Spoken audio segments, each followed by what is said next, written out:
Hi guys, कैसे हैं आप लोग? Today is our session number 9.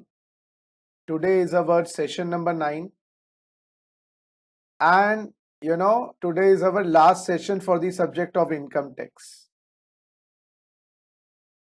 Yeah, today will be the last session. uh, Guys, abhi tak we have completed 8 sessions, and in 8 sessions we have revised approximately 95% of our direct tax income tax syllabus. And guys, कर क्या रहे हैं? For the benefit of those students who are joining for the first time, we are revising the direct tax syllabus along with its amendments and your problems. Yes, and today the journey of income tax will over, and then in the subsequent days you will see me again live. We will be revising GST and customs also. So the background material for the today's session, my friends, that is given in the description box. Kindly download the same. One more request from you. Session number 8 जो background material session number 8 का था, उसको भी अपने साथ रखिएगा, क्योंकि जो सेशन नंबर 8 का बैकग्राउंड मटेरियल है उसके अंदर हमने जो एक पॉइंट रह गया था, दैट वाज असेसमेंट्स. तो असेसमेंट्स का टॉपिक मैं आज स्टार्ट करूंगा. That was a left over topic of the 8th session. So what I request to you is kindly download the session number 8 background material also. For the benefit of you all, after today's session, I will combine all the background materials so that at one place you have all the background materials, so that there is no confusion for you. So guys, now I'm starting the session number 9, and first of all, I request you to download the notes of session number 8 as well as session number 9. Session 8 notes you will get in the session 8 videos description box. So here it is. This type of notes you will download, you will get in front of you. So in the last session, we have completed, just a second guys, the last session many topics were completed. Why it is not visible in front of you? Let me check. Yeah, we have done taxation of company in the last session, taxation of companies. Then we have done taxation of other persons, other entities. That was session number 8. And then there was a leftover topic. Yes, my dear friends, returns we did in the last session. If you are following me, then you will be knowing it. Income tax authorities we have done in the 8th session. Return of income we have done in the 8th session. And today we are going to do the assessments topic, and then we are going to start with the background material of today's class. So this is the background material of the last session. So please come and jump over to the topic of assessments. It's hardly take 20-25 minutes to complete, and till 5 p.m. I will make you free and you are set to go wherever you want to go by taking any other precautions, or you can go. Aye guys, let's start with the topic of assessments. Here it is. Types of assessment in front of you. This is the topic of the last class. So guys, our previous year for the examination is 2021. This is for 2021 exams. This is for 2021 exams, specifically for CS Executive and CMA Inter. Yes, because their syllabus is too vast as compared to the syllabus of CA. So this is primarily for CMA Inter and CS Executive. So guys, previous is 2021, assessment year is 21-22. Assessment year is 21-22. Guys, total income is of the previous year. Then we compute the income in 21-22. Income belongs to 2021. We compute the taxes. We deposit the taxes. And then we file the ITR, income tax return. This 4th process is known as self-assessment process. Yes, we compute the total income, the assessment year. we compute the taxes, we or our professional which we have hired, the consultant, we deposit the taxes and then we file the ITR.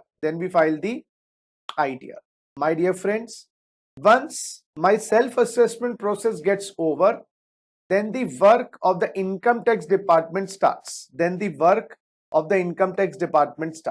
And that work of the income tax department is known as assessment. That work of the income tax department, my dear friends, is known as assessment.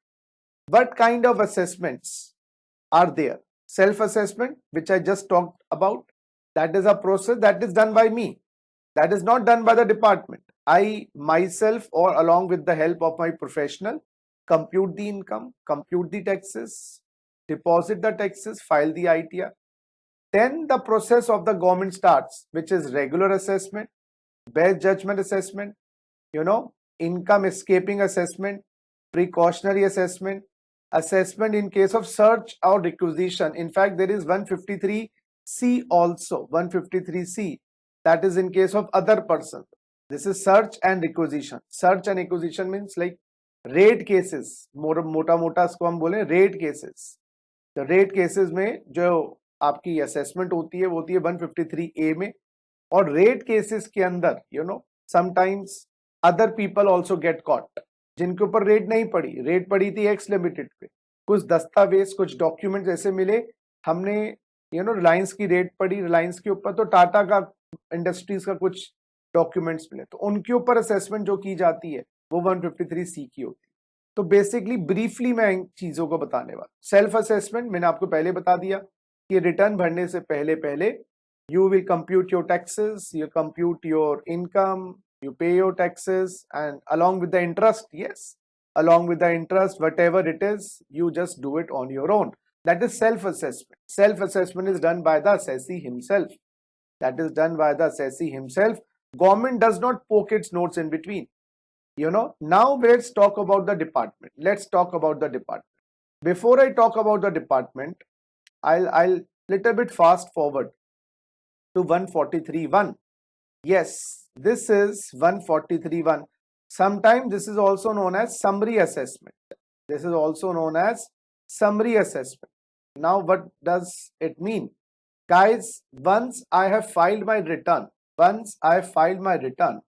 then the income tax officer, which is known as ITO, what will he do with the return? He'll check the authenticity, whether the return has been, the filing document contains all the columns filled in or not, signed properly or not. So it is like summary assessment means on the face of it. क्या क्या काम करेगा ITO जब आप return file करेंगे? आइए, if a return has been made, अगर आपने रिटर्न फाइल कर दी है, return shall be process in the following manner. Arithmetical error, 2 + 2 5 तो नहीं लिखा हुआ. Incorrect claim apparent from any information, just 24B की डिडक्शन 30% होती है और आपने क्लेम कर रखा है 40%. Is it an incorrect claim? Yes. Apparent मतलब क्लियरली जो दिख रहा है ये क्लेम 40 है, दैट इज रॉन्ग, तो वो ठीक करेगा.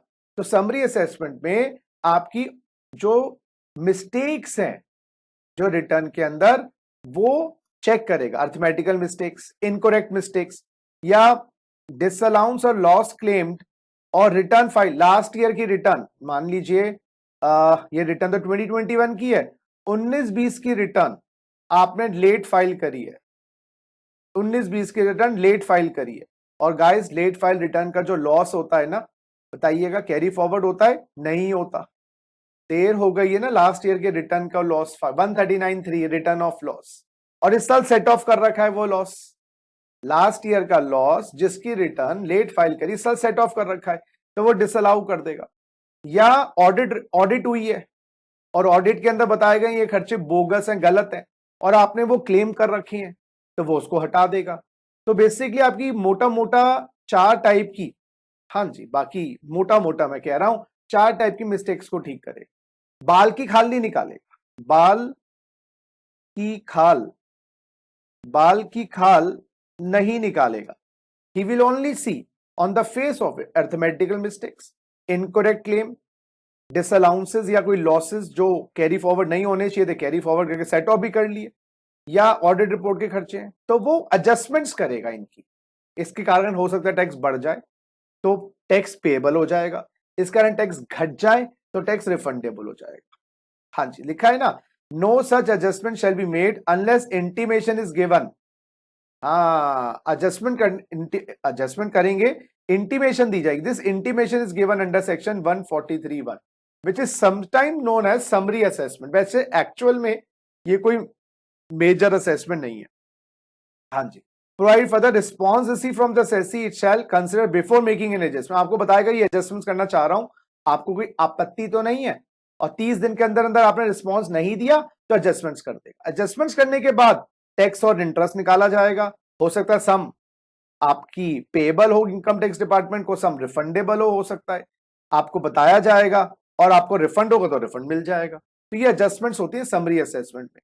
अच्छा, इंटीमेशन जब भी भेजी जाएगी अगर आपके लॉस में चेंजेस आई हैं, अगर आपके लॉस में, अगर टैक्स पेएबल नहीं है, टैक्स रिफंडेबल नहीं है, या लॉस में कोई चेंजेस आई हैं, जो लॉस आप दिखा रहे थे उसमें कुछ प्लस माइनस हुआ है, यस, समझिए बात। लेकिन इंटीमेशन भेजने का time limit, this is very important, intimation भेजने का टाइम लिमिट है 1 year from end of the financial year in which return is made. तो ये इंटीमेशन आपको बताया जाएगा कब होगा। प्रीवियस ईयर हमारा है 2021, इसकी रिटर्न आपने फाइल करी है, आपने कब फाइल करी, मान लीजिए 31 जुलाई 21। बताइएगा इंटीमेशन प्रेम पत्र आईटीओ का कब तक आ सकता है। It is 1 year from end of the financial year in which return is made. तो फाइनेंशियल ईयर आपका रिटर्न का है 21-22, यहां से 1 ईयर 31 मार्च 23। देखो 1 year from end of the financial year in which return is made, तो end of the financial year, return तो assessment year में जाती है, तो असेसमेंट ईयर के 1 साल ये कह लीजिए, तो 31 मार्च 23 तक वो इंटीमेशन भेज देगा। हाँ, तो ये याद रखिएगा इंटीमेशन। अब सुनिए दोस्तों, जब वो इंटीमेशन बनाता है या एडजस्टमेंट्स करता है, ये 100% केसेस में होता है। समरी असेसमेंट 100% केस, अगर आपकी कोई एडजस्टमेंट नहीं हुई तो आपको कोई इंटीमेशन नहीं आएगा, कोई एडजस्टमेंट नहीं हुई, कोई लॉस में चेंजेस नहीं हुई, इंटीमेशन नहीं आएगा। तो आप ये मान लीजिएगा कि आपकी कोई इनकरेक्ट क्लेम नहीं है, कोई आपका अर्थमेटिकल एरर नहीं है, ये कोई मिस्टेक नहीं पाई गई। लेकिन दोस्तों जब आईटीओ ये चारों चीजें कर रहा होता है, हर रिटर्न को पैनी नजर से देख रहा होता है, इसके माध्यम से उसको कुछ शक होता है, इस बंदे ने खर्चे ज्यादा दिखा रखे हैं, इनकम दबा रखी है, और टैक्सेस कम दे रखे हैं, तो फिर ये जब वो चेकिंग कर रहा होता है उससे आइडिया लगा लेता है कौन सा फ्रॉड वाला केस है, कौन सा चोरी वाला केस है, उसमें आपसे फिर वो डिटेल्ड इन्वेस्टिगेशन करेगा।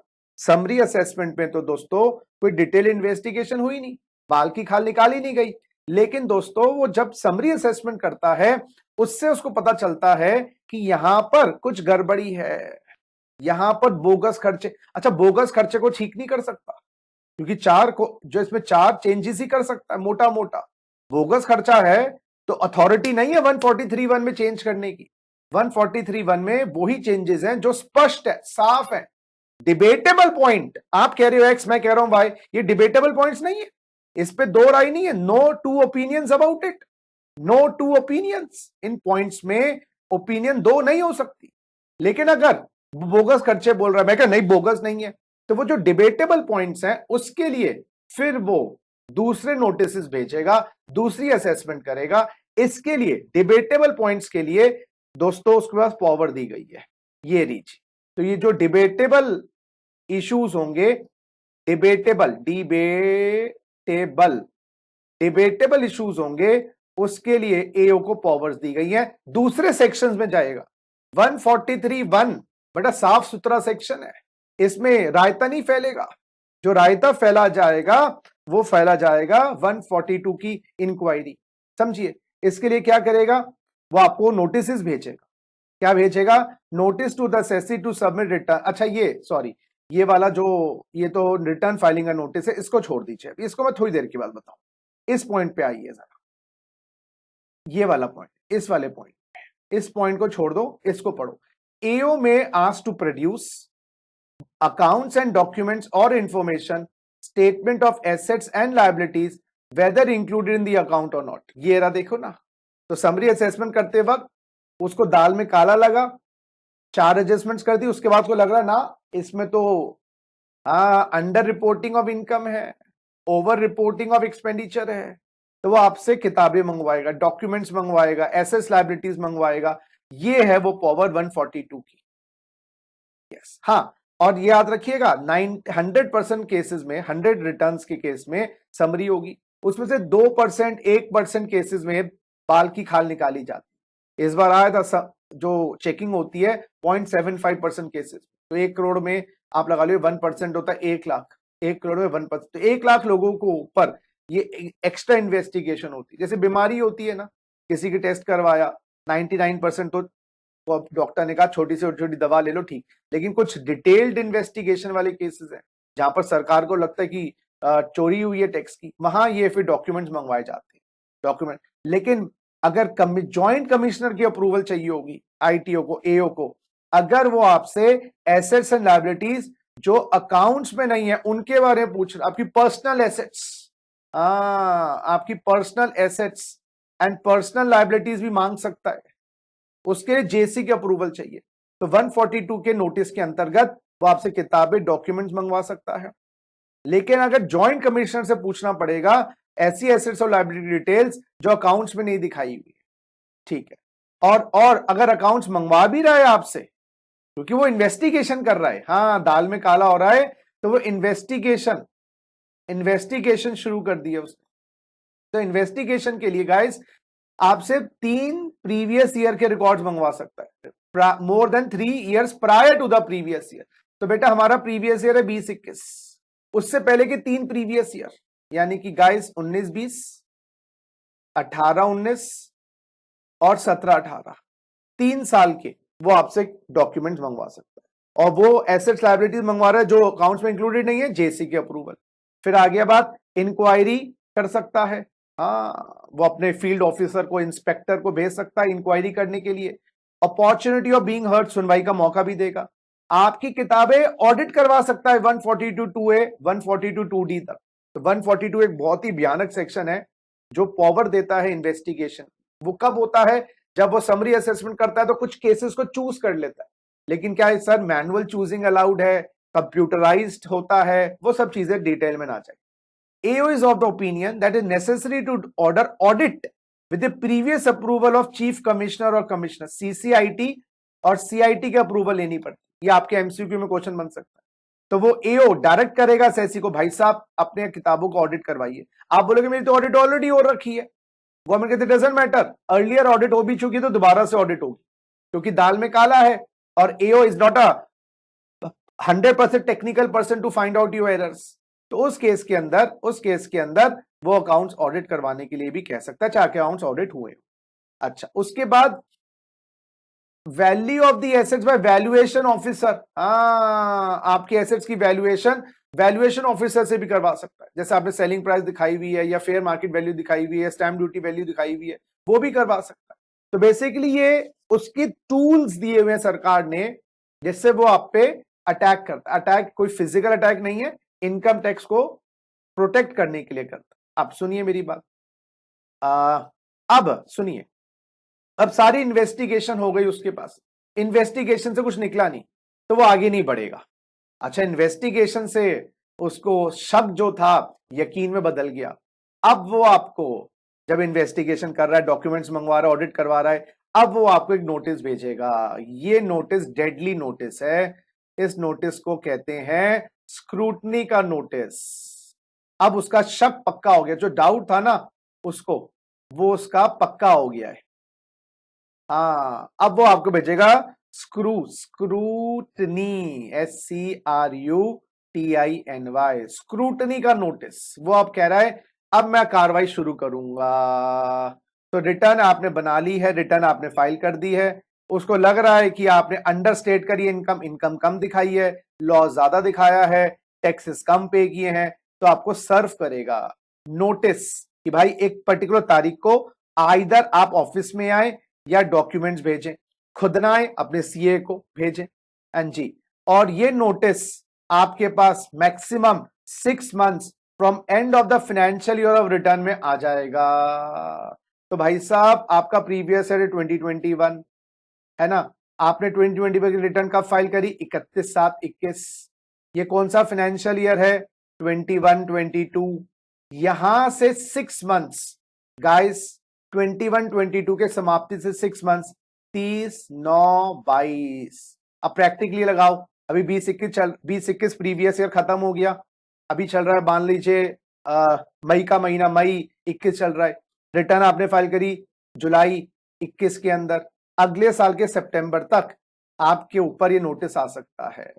ये नोटिस आ गया तो आपकी दिन की नींद और दिन क्या चैन, रात की नींद गायब हो जाएगी। आप समझ लेना आपकी चोरी पकड़ी गई है। अब आपको सीए को या प्रोफेशनल जो भी प्रैक्टिस कर रहे हैं टैक्स की, उनको भेजना पड़ेगा भैया, उनको समझाना पड़ेगा। और फिर एओ ऑब्वियसली मीटिंग्स करेगा आपके साथ, सीए के साथ आपके, और फिर फाइनली वो आपकी टोटल इनकम निकालेगा और टैक्स या तो बढ़ जाएगा, टैक्स घट भी सकता है। तो डरो मत, अगर आपके पास दस्तावेज हैं तो आप बिल्कुल सही तरीके से तैयारी करना चाहिए। आपका टैक्स घट भी सकता है। आप बोलो देखो मैं तो नई डिडक्शंस थी, मैंने पहले नहीं ली थी, अब ले लूंगा, तो इसको बोलते हैं स्क्रूटनी का ऑर्डर। ये स्क्रूटनी का ऑर्डर पास होगा 143(3) के। तो स्क्रूटनी का नोटिस मेरे बच्चों 143(2) में आता है और स्क्रूटनी का ऑर्डर 143(3). एग्जाम में क्वेश्चन आ सकता है, क्या स्क्रूटनी के ऑर्डर में इनकम बढ़ सकती है? यस। टैक्स बढ़ सकता है? यस। इनकम घट भी सकती है? यस। टैक्स रिफंड भी हो सकता है? यस। लेकिन अगर चोरी करी है तो टैक्स बढ़ेगा ही। लेकिन अगर कोई मिस्टेक हो गई आईटीओ से, आप तैयारी के साथ जाइए, क्या डर है आपको?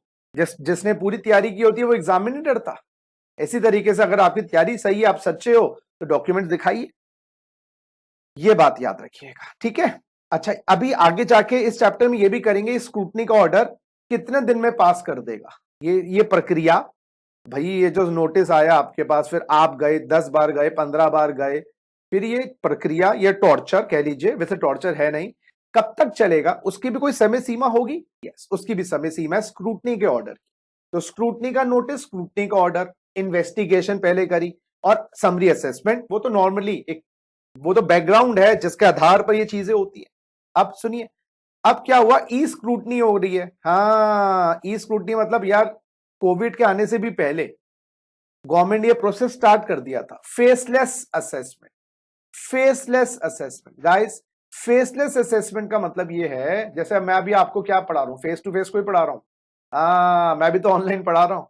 देखो इसमें ना कोई, इसमें वार्तालाप भी हो सकता है, आप लोग वार्तालाप वैसे कम करते हैं, शर्माते ज्यादा हैं, एनी हाउ कोई बात नहीं, मुद्दा ये आपको समझ आना चाहिए। तो फेसलेस काम हो रहा है आजकल, मैं आपको ऑनलाइन पढ़ा रहा हूं, मैं कहां बैठा हूं कहां नहीं हूं आपको पता ही नहीं, और आप भी कहां हैं कहां नहीं है मुझे भी नहीं पता। पकड़ना होगा तो ऑनलाइन कैसे पकड़ोगे मुझे? तो इसी तरीके से क्या होता है, फेस टू फेस असेसमेंट होती थी पहले, मैंने बोला ना सीए जाता था ऑफिस, उसमें क्या होता था, अंडर हैंड डीलिंग हो जाती थी। अंडर हैंड डीलिंग्स हो जाती थी। अंडर हैंड डीलिंग्स का मतलब ये होता है भाई सेटिंग होल्ड कर लेते थे, तो गवर्नमेंट को लॉस होता था, क्योंकि आपको पता है आपका पेपर चेकर कौन है। अब मान लीजिए सीए के पेपर दे रहे हो, सीएस के पेपर दे रहे हो, सीएमए के पेपर दे रहे हो, 12th के पेपर दे रहे हो, आपको पता नहीं होता ना पेपर चेकर कौन है। अगर आपको पता लग जाए पेपर चेकर ये होता है, कसम से कह रहा हूं 99% ऑफ द पॉपुलेशन सारी सेटिंग कर लेंगे उसके साथ जाके, उसके घर जाके गिफ्ट ले जाएंगे, है ना।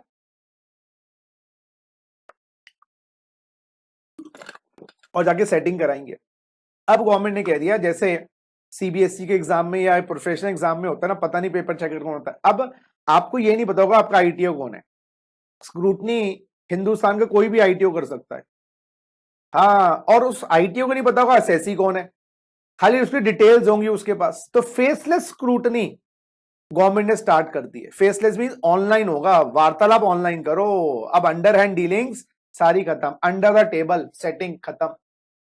अब ये 144 देखो, 143(3) मैंने बोला ना स्क्रूटनी अब आपकी फेसलेस हो गई है, तो उसके लिए सारा गवर्नमेंट ने प्रोविजन डाल दिया है।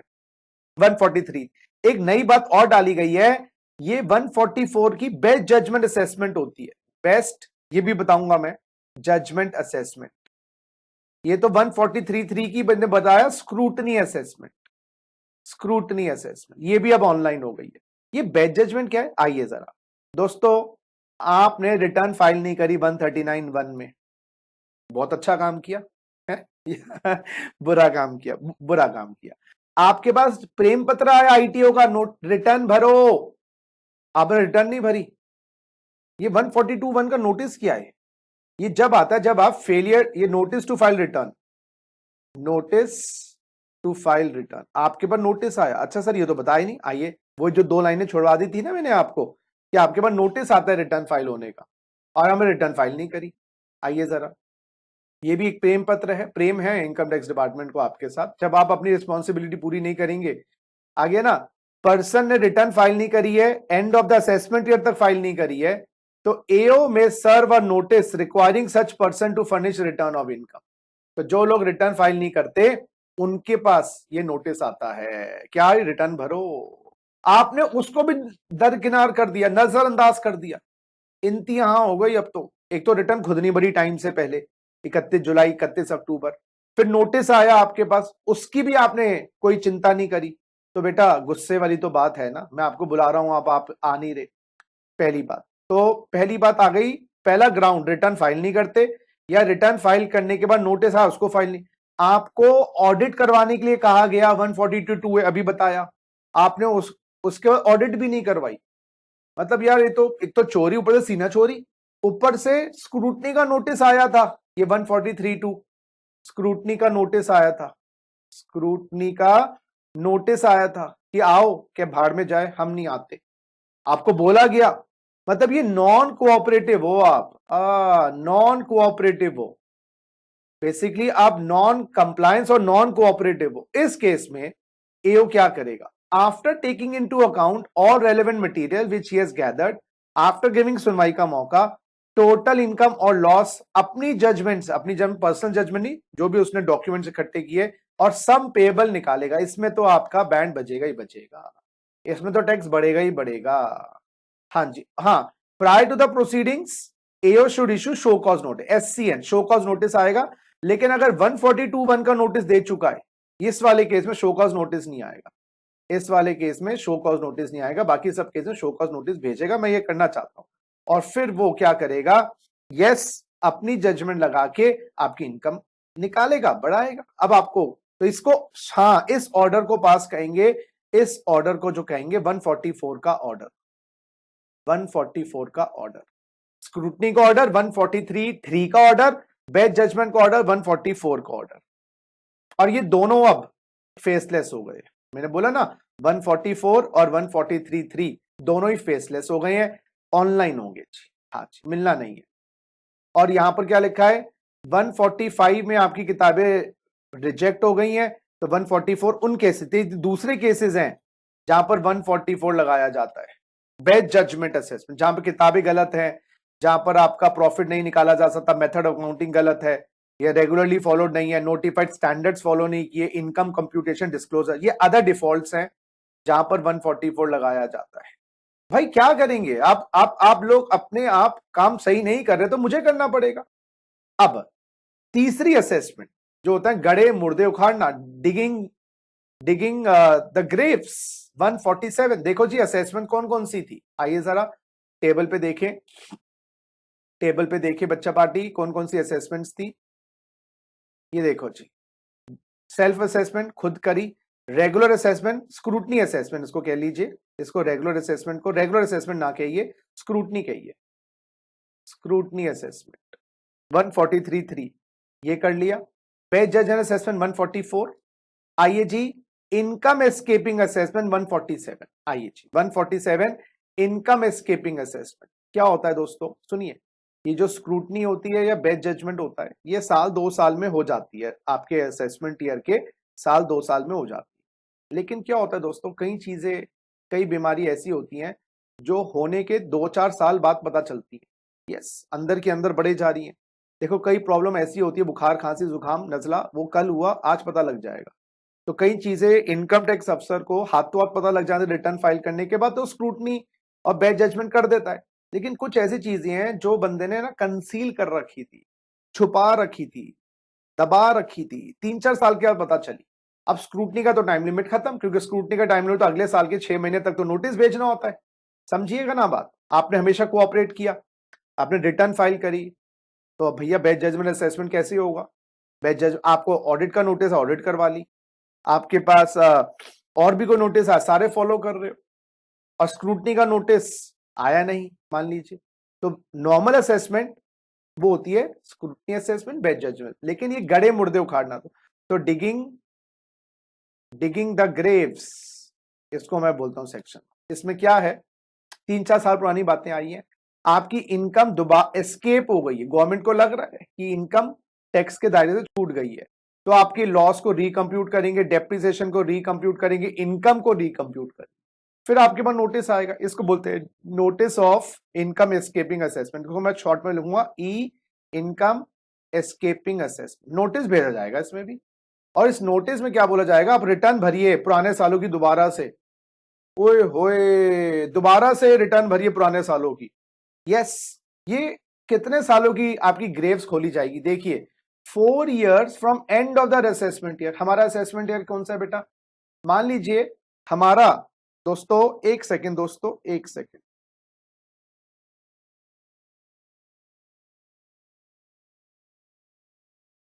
Just a second guys.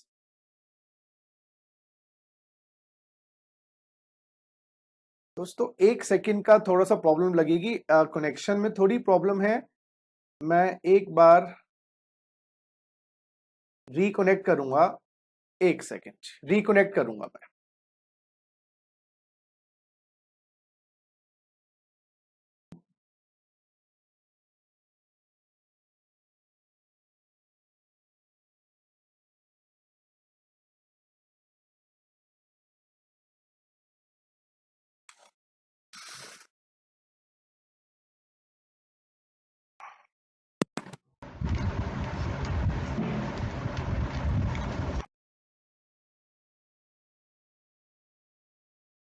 Check करिएगा दोस्तों एक बार, क्या आप मुझे सुन पा रहे हैं, देख पा रहे हैं, एक बार चेक करिएगा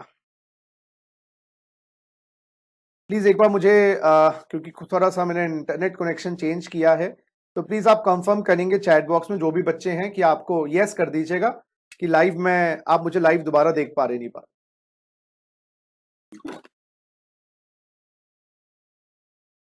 आई थिंक हो गया है, डन। तो मान लीजिए आपका जो असेसमेंट ईयर है वो है वही 20-21 मान लें, चलो 21-22, 21-22 आपका असेसमेंट ईयर है, 21-22 असेसमेंट ईयर, ऐसे 21-22 नहीं लेना पड़ेगा, मैं पुराना सा साल लेता हूं कोई, मान लीजिए आपका असेसमेंट ईयर है पुराना कोई है और वो था 15-16, असेसमेंट ईयर 15-16, आपका असेसमेंट ईयर था 15-16, इसकी रिटर्न जा चुकी है, गवर्नमेंट कह रही है इस असेसमेंट ईयर के दोबारा से डिटेल्स खोल दी जाएंगी up to 4 years from end of the relevant assessment, यानी कि 31 मार्च 20 तक तलवार लटकी रहेगी, 4 साल तक पुराने मुर्दे उखाड़े जा सकते हैं। Yes, old Graves of assessment year 15-16 can be reopened, this case can be reopened, yes reopened up to 31st March 20, और beyond 4 years up to 6 years खुल सकते हैं, गॉश, यानी कि 31 मार्च 22 तक। देखो ये मत सोचना स्क्रूटनी नहीं हुई, बेस्ट जजमेंट नहीं हुई, बच गए ना, जब तो बच गए, छोटी बीमारी नहीं आई टेस्ट में, लेकिन बाद में 3-4 साल के बाद कोई बवाल निकले, तो असेसमेंट ईयर 15-16 का केस 31 मार्च 20 तक खुल सकता है या 31 मार्च 22 तक खुल सकता है। यस, तो किसी भी साल का केस 6 साल तक तलवार लटकती है, आप यानी कि 6 साल के बाद सोच सकते हो शांति से कि भाई चलो उस साल अब रिटर्न एक्सेप्ट हो गई हमारी। अब क्या कह रहे हैं, अगर ऑलरेडी आपके ऊपर 143.3 हुआ था उस साल 15-16 में, स्क्रूटनी हो चुकी है, ओ गॉड स्क्रूटनी ऑलरेडी हो गई थी 15-16 की 143.3 वाली, या already best already income escaping assessment हो चुका है उसका, तो दोबारा से भी हो सकता है। हाँ, मतलब आपका पेपर चेक कर दिया था, स्क्रूटनी हो चुकी थी और या इनकम एस्केपिंग हो चुकी है 15-16 की, दोबारा से इनकम एस्केपिंग भी हो सकती है। ये तो बहुत दर्दनाक है यार। एक बार मुर्दे को उखाड़ दिया था, दोबारा से, दिस इज सो बैड। लेकिन क्या करें, इसलिए कह रहे हैं government, notice can be issued for any amount of escaped income. अगर एस्केप्ड इनकम ₹10,000 की भी है तो नोटिस इशू किया जा सकता है 4 साल तक। तो 10,000 की इनकम की चोरी को पकड़ने के लिए भी गवर्नमेंट 15-16 की इनकम दोबारा से रीओपन कर देगी, 15-16 का केस दोबारा से रीओपन कर। लेकिन हाँ, 31 मार्च 20 के बाद ओपन करना है, 31 मार्च 22 तक, तो मिनिमम एस्केप्ड इनकम 1 लाख की होनी चाहिए। मिनिमम एस्केप्ड इनकम 1 लाख की होनी चाहिए। अच्छा, इसके लिए नोटिस कौन भेजेगा? एसीडीसी भेजेगा, असिस्टेंट कमिश्नर, डिप्टी कमिश्नर, या एओ भेजेगा विद द अप्रूवल ऑफ जेसी। यहां पर एओ का मतलब है, एओ का मतलब है मेरा आईटीओ, आईटीओ। हाँ जी, तो नोटिस एसीडीसी भेजेगा या नोटिस आईटीओ भेजेगा विद द अप्रूवल ऑफ जेसी। ये चेक सिस्टम या ये उसकी पावर पर नियंत्रण रखने के लिए किया गया। आईटीओ अपनी मर्जी से नहीं खोल सकता केस, आईटीओ को तो जॉइंट कमिश्नर की अप्रूवल लेनी पड़ेगी या एसीडीसी खोलेगा केस। ठीक है, नेक्स्ट, इस केस में एओ को अप्रूवल, जो भी आपका आईटीओ है, सीसीआईटी और सीआईटी का अप्रूवल। देखो ना, 6 साल ज्यादा दर्दनाक है भाई, 6 साल के बाद ये तुम पुरानी बातें, लेकिन उसके लिए एओ साहब को, आईटीओ को मोटा मोटा सीसीआईटी की या कमिश्नर की, चीफ कमिश्नर की या कमिश्नर की अप्रूवल लेनी पड़ेगी। तो भाई 15-16 का केस जब तुम्हारी स्क्रूटनी हो चुकी है उसके बावजूद खोला जा सकता है। यस, स्क्रूटनी हो चुकी है उसके बावजूद खोला जा सकता है 31 मार्च 20 तक। अगर ₹1 की भी इनकम चोरी हुई है, एग्जाम्पल में दे रहा हूं, और अगर 1 लाख की चोरी हुई है तो 31 मार्च 22 तक। पहले केस में अप्रूवल्स का केस अलग है, दूसरा। अच्छा, पहले कभी नहीं हुई, पहले कभी भी आपकी उस साल 15-16 में स्क्रूटनी नहीं हुई, ना इनकम एस्केपिंग हुई, फिर उस केस में केस खोलने के लिए एओ अपने आप, नो अप्रूवल रिक्वायर्ड। ये थोड़ा दर्दनाक कम है क्योंकि पहले कभी आपकी चेकिंग हुई नहीं, तो ये थोड़ा सा केस इतना आपके लिए दर्दनाक नहीं है। चलो, सो एओ 4 साल तक किसी की बिना अप्रूवल लिए केस खोल सकते और ₹1 की भी चोरी हुई। लेकिन 4 से 6 साल के बीच में खोलना है तो एओ को जेसी की अप्रूवल लेनी पड़ेगी। हाँ, और 1 लाख का एस्केप्ड अमाउंट होना चाहिए, 1 लाख का एस्केप्ड। तो ये एग्जाम में क्वेश्चन बन सकता है कि भाई ऐसे ऐसे 15-16 का केस था, नोटिस आया, तो नोटिस यहां पर 31 मार्च 20 तक आ सकता है या 31 मार्च 22 तक। इस साल की बात कर रहे हैं, हर साल का अलग अलग कॉन्सेप्ट। भाई साहब 16 साल की टाइम लिमिट, गॉश, ये आपकी वो ना ब्लैक मनी इंटरनेशनल चोरियां, अगर 16 साल तक केस खुल सकता है। इनकम एक ऐसे एसेट से रिलेटेड है या फाइनेंशियल इंटरेस्ट से रिलेटेड है जो लोकेटेड आउटसाइड इंडिया है, यानी कि फॉरेन एसेट्स, फॉरेन इंटरेस्ट, उससे रिलेटेड चोरी पकड़ी। क्योंकि भाई भारत की सरकार ना, स्विट्जरलैंड पहले स्विस अकाउंट्स खुले रहते थे, अब जाके एक्सचेंज ऑफ इंफॉर्मेशन स्टार्ट हुई है, तो 6 साल तो वैसे ही खत्म हो जाते हैं। बाहर की गवर्नमेंट भी बड़ी चालाक है, इंफॉर्मेशन देगी 6 साल के बाद, 6 साल तक बंदे का केस खत्म हो लेगा। हाँ, बाहर की गवर्नमेंट्स को भी पैसा चाहिए होता है, कुछ सरकारें यही काम करती हैं कि भाई देश का देखो जी, कई लोग तो खुद कमाने पे कोशिश करते हैं कि उसने दूसरे के कमाई पे ऐश मार ले, तो कुछ सरकारें यही करती हैं कि भाई दूसरी देश के पैसा हमारे देश में जमा करवाओ, पैसा हमें मिल जाएगा, बोलते हैं जी। और दूसरी गवर्नमेंट को, हम आपके जिस देश को आप बिलोंग करते हो, हम इन्फॉर्मेशन देंगे 6 साल के बाद, जब तक टाइम लिमिट खत्म हो जाएगी। इंडियन गवर्नमेंट भी चला 16 साल का टाइम लिमिट कर दिया। तो यानी कि अगर केस तुम्हारा असेसमेंट ईयर 5-6 का है तो 5-6 का केस 16 साल 31 मार्च 22 तक खुल सकता है। लो जी, ना दो, कितने साल तक छुपाओगे इंफॉर्मेशन? तो 16 साल तक इंफॉर्मेशन या केस, फॉरेन एसेट्स की चोरी है, foreign related, foreign bank account था वो पकड़ा गया, या कोई फॉरेन एसेट थी वो पकड़ी गई, या फॉरेन आपका कोई इंटरेस्ट है, फाइनेंशियल इंटरेस्ट है, शेयर्स थे, फॉरेन शेयर्स थे, फॉरेन डिबेंचर्स थे, तो वहां पर 5-6 का केस 31 मार्च 22 तक खुल सकता। ये हो गया जी इनकम एस्केपिंग। ये नोटिस की टाइम लिमिट आ सकती है, कितने साल में खोला नोटिस भेजना है, मिनिमम एस्केप्ड अमाउंट कितना होना चाहिए, अप्रूवल किसकी, ठीक है।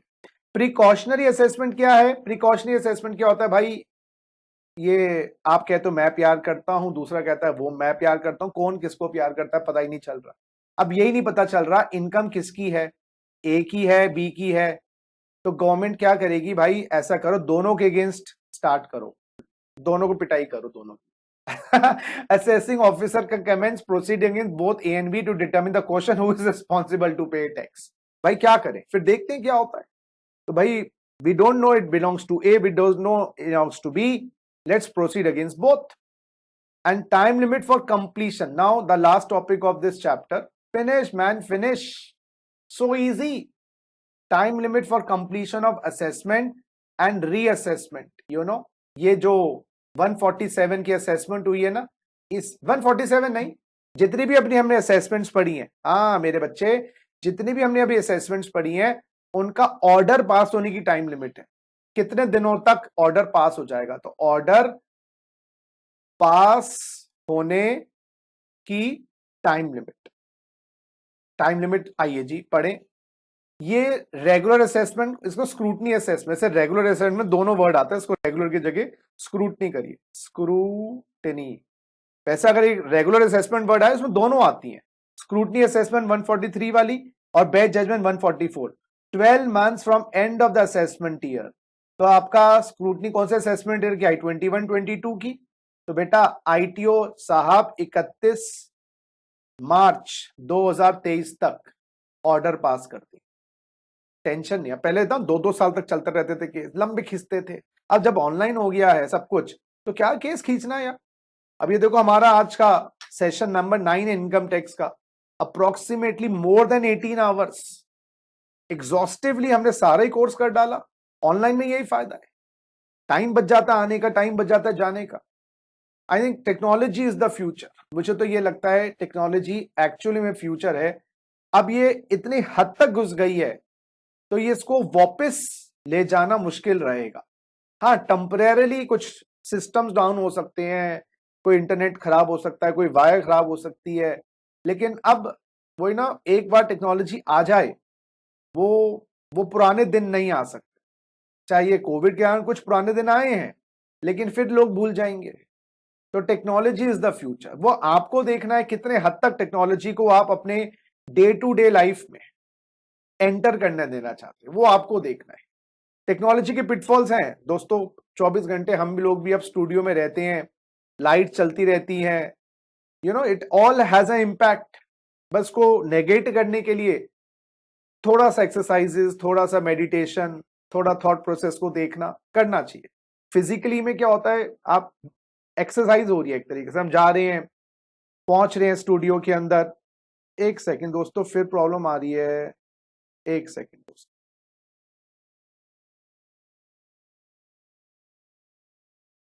चलिए नहीं आ रही, कोई प्रॉब्लम नहीं आ रही।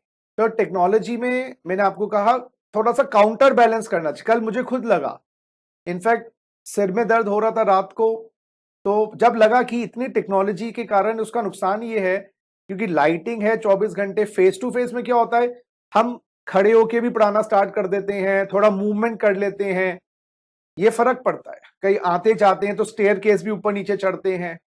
अब वही वाली बात है कि बैलेंस, जिंदगी है ही बैलेंस बनाने की कथा। मैंने तो ये नोटिस कर लिया दोस्तों, जिंदगी बैलेंस बनाना है। गुस्सा ज्यादा है थोड़ा कम करो, गुस्सा बिल्कुल नहीं है थोड़ा बढ़ाओ, वही वाली बात है। It is all about balance. But लेकिन टेक्नोलॉजी इज द फ्यूचर, उसको अवॉइड नहीं किया जा सकता। सच बोलूं, अब पढ़ाई में तो जब से आपने ये बायजूस और इतने बड़े बड़े प्लेटफॉर्म पढ़ाई में आ गए हैं, तो अब तो I think face to face concept चलेगा। मेरे हिसाब से तो ऐसा नहीं चलेगा, लेकिन वो उसके जो प्राइम डेज होते थे वो नहीं आने वाले, जहां पर आप हजारों बच्चे बैठ के पढ़ते थे, वो अब मुश्किल है क्योंकि अब कॉस्ट इफेक्टिव भी है। देखो फेस टू फेस में हमें बड़े बड़े सेटअप रखने पड़ते हैं, करोड़ों की बिल्डिंगें खरीदनी पड़ती हैं और लाखों का इंफ्रास्ट्रक्चर क्रिएट करना पड़ता है। इसमें ये रिक्वायर मिनिमम ऑफ इन्वेस्टमेंट। बच्चे को भी लगता है कि भाई मुझे कहीं जाने की जरूरत नहीं है, मैं आराम से बैठा बैठा एक जगह पे पढ़ रहा हूं, मैंने कहा ना उसके जो नेगेटिव्स हैं उसको इंप्रूव करो, लेकिन पॉजिटिव्स आता है, ये तो फैक्ट है दोस्तों, ये तो फैक्ट। चलो बच्चों, सो असेसमेंट है 21-22 का समाप्त करना है केस 31 मार्च 23 तक। ये जो रीअसेसमेंट हो रही है, income escaping assessment, 12 months from end of the financial year in which notice is served। देखो हमारा असेसमेंट ईयर मान लीजिए 15-16 है, 15-16 का नोटिस मान लीजिए 31 मार्च 22 वाला केस है, 31 मार्च 22 तक 6 ईयर वाला केस है, मान लीजिए ना वो 1 लाख से ऊपर है केस। तो नोटिस कब दिया गया आपको? नोटिस मिला 31 जनवरी 2022। क्या नोटिस सही है? देखना जरा, 15-16 का केस 6 साल वाला है, मान लीजिए 6 साल वाला केस है, 31 मार्च 22 तक नोटिस आ सकता था, नोटिस 31 जनवरी 22 को आ गया, सही आया। ये कह रहे हैं 12 months from end of the financial year notice is served. तो नोटिस कौन से फाइनेंशियल ईयर में सर्व हुआ है? सर 21-22 में सर्व हुआ है। यहां से 12 months मेरे बच्चे 31 मार्च 23 तक, 31 मार्च 23 तक, ये मत सोचना ये भी 23 आ रहा है, ये सब अलग अलग केसेस हैं। तो जिस साल नोटिस आया उसके समाप्ति से 12 महीने के अंदर अंदर आईटीओ आपका एस्केपिंग ऑर्डर पास कर देगा। चलिए नेक्स्ट, नोट कर लेना छोटी छोटी बातें बेटा, इससे आपको क्लियर होगा। नेक्स्ट है order of fresh assessment. Fresh order, देखो क्या होता है जब आप अपील करते हो ना, अच्छा हमारा अपीलेट प्रोसेस क्या है? आईटीओ के अगेंस्ट या एओ के अगेंस्ट हम जाते हैं सीआईटी अपील, सीआईटी अपील से हार गए तो जाते हैं आईटीएटी, हाँ जी आईटीएटी, आईटीएटी से हार गए हाँ तो हम जाते हैं हाई कोर्ट, और वहां से हार गए तो सुप्रीम कोर्ट। ठीक है, सुप्रीम कोर्ट का ऑर्डर सुन लो मेरे बच्चे बात, 262 में पास होता है। सुप्रीम कोर्ट का ऑर्डर 262 में पास होता है, हाई कोर्ट का ऑर्डर 260 में पास होता है, सुप्रीम कोर्ट का 262, आईटीएटी का ऑर्डर 254 में पास होता है, 254 में 254, और सीआईटी अपील का ऑर्डर हाँ जी बेटा 250 में पास होता है। लिख लेना जरा, हम एओ के अगेंस्ट सीआईटी अपील के पास जाते हैं, सीआईटी अपील का ऑर्डर 250 में पास होता है, आईटीएटी का ऑर्डर 254 में पास होता है, हाई कोर्ट का ऑर्डर 260 में पास होता है, और 262 दो सेक्शन और बता रहा हूं, वो है 263 और 264। 263 में प्रेजुडिशियल टू रेवेन्यू 263, और बेटा 264 प्रेजुडिशियल टू असेसी। सर ये क्या है मैं आपको सुनाता हूं, समझना मेरी बात। 263 में हमारे कमिश्नर साहब को पावर टू रिवाइज दी हुई है, पावर टू रिवाइज, जो एओ के ऑर्डर्स होते हैं ना बच्चों वो ठीक कर देते हैं। कौन से ऑर्डर एओ के? जो प्रेजुडिशियल टू रेवेन्यू है। प्रेजुडिशियल टू रेवेन्यू का मतलब against the department order pass हो गया है, आईटीओ ने, it is against the department for the assessee, ये असेसी का बेनिफिट को ऑर्डर पास किया है। आग लग गई, डिपार्टमेंट को आग लगी कि भाई असेसी के बेनिफिट वाला ऑर्डर है, तो सीआईटी उस एओ के ऑर्डर को रिवाइज कर सकता है। और 264 में प्रेजुडिशियल टू असेसी, ये अगेंस्ट द असेसी ऑर्डर है, तो आईटीओ ने एक ऐसा ऑर्डर पास किया है जो अगेंस्ट द असेसी है, तो यहां पर मैं जाऊंगा रिवाइज करवाने, ये फॉर द डिपार्टमेंट है, ऐसा ऑर्डर है जो डिपार्टमेंट के साथ है। तो बेटा आईटीओ ने मेरे अगेंस्ट ऑर्डर पास किया, तो मैं रिवीजन करवा सकता हूं 264 में, मैं कमिश्नर के पास फरियाद लूंगा, फरियाद, दुहाई हो महाराज दुहाई हो, आपके आईटीओ ने देखो मेरे अगेंस्ट का ऑर्डर पास कर दिया। अच्छा अगर ऑर्डर पास हो गया है मेरे बेनिफिट के लिए अगेंस्ट द डिपार्टमेंट, तो कमिश्नर के पास कमिश्नर रिवाइज करेगा उसको। तो 263 में मैं नहीं जाता, मेरे अगेंस्ट डिपार्टमेंट जाएगा, कमिश्नर को बोलेगा भाई देखो ये क्या ऑर्डर पास कर दिया है, ये मेरे बेनिफिट वाला ऑर्डर था, वो ठीक करेंगे उसको। ऐसा नहीं है कि ठीक कर देंगे किसी भी आधार पर, ऑब्वियसली कोई बेस होगा, और 264 में रिवाइज होता है, मैं जाता हूं जब मेरे अगेंस्ट ऑर्डर पास किया।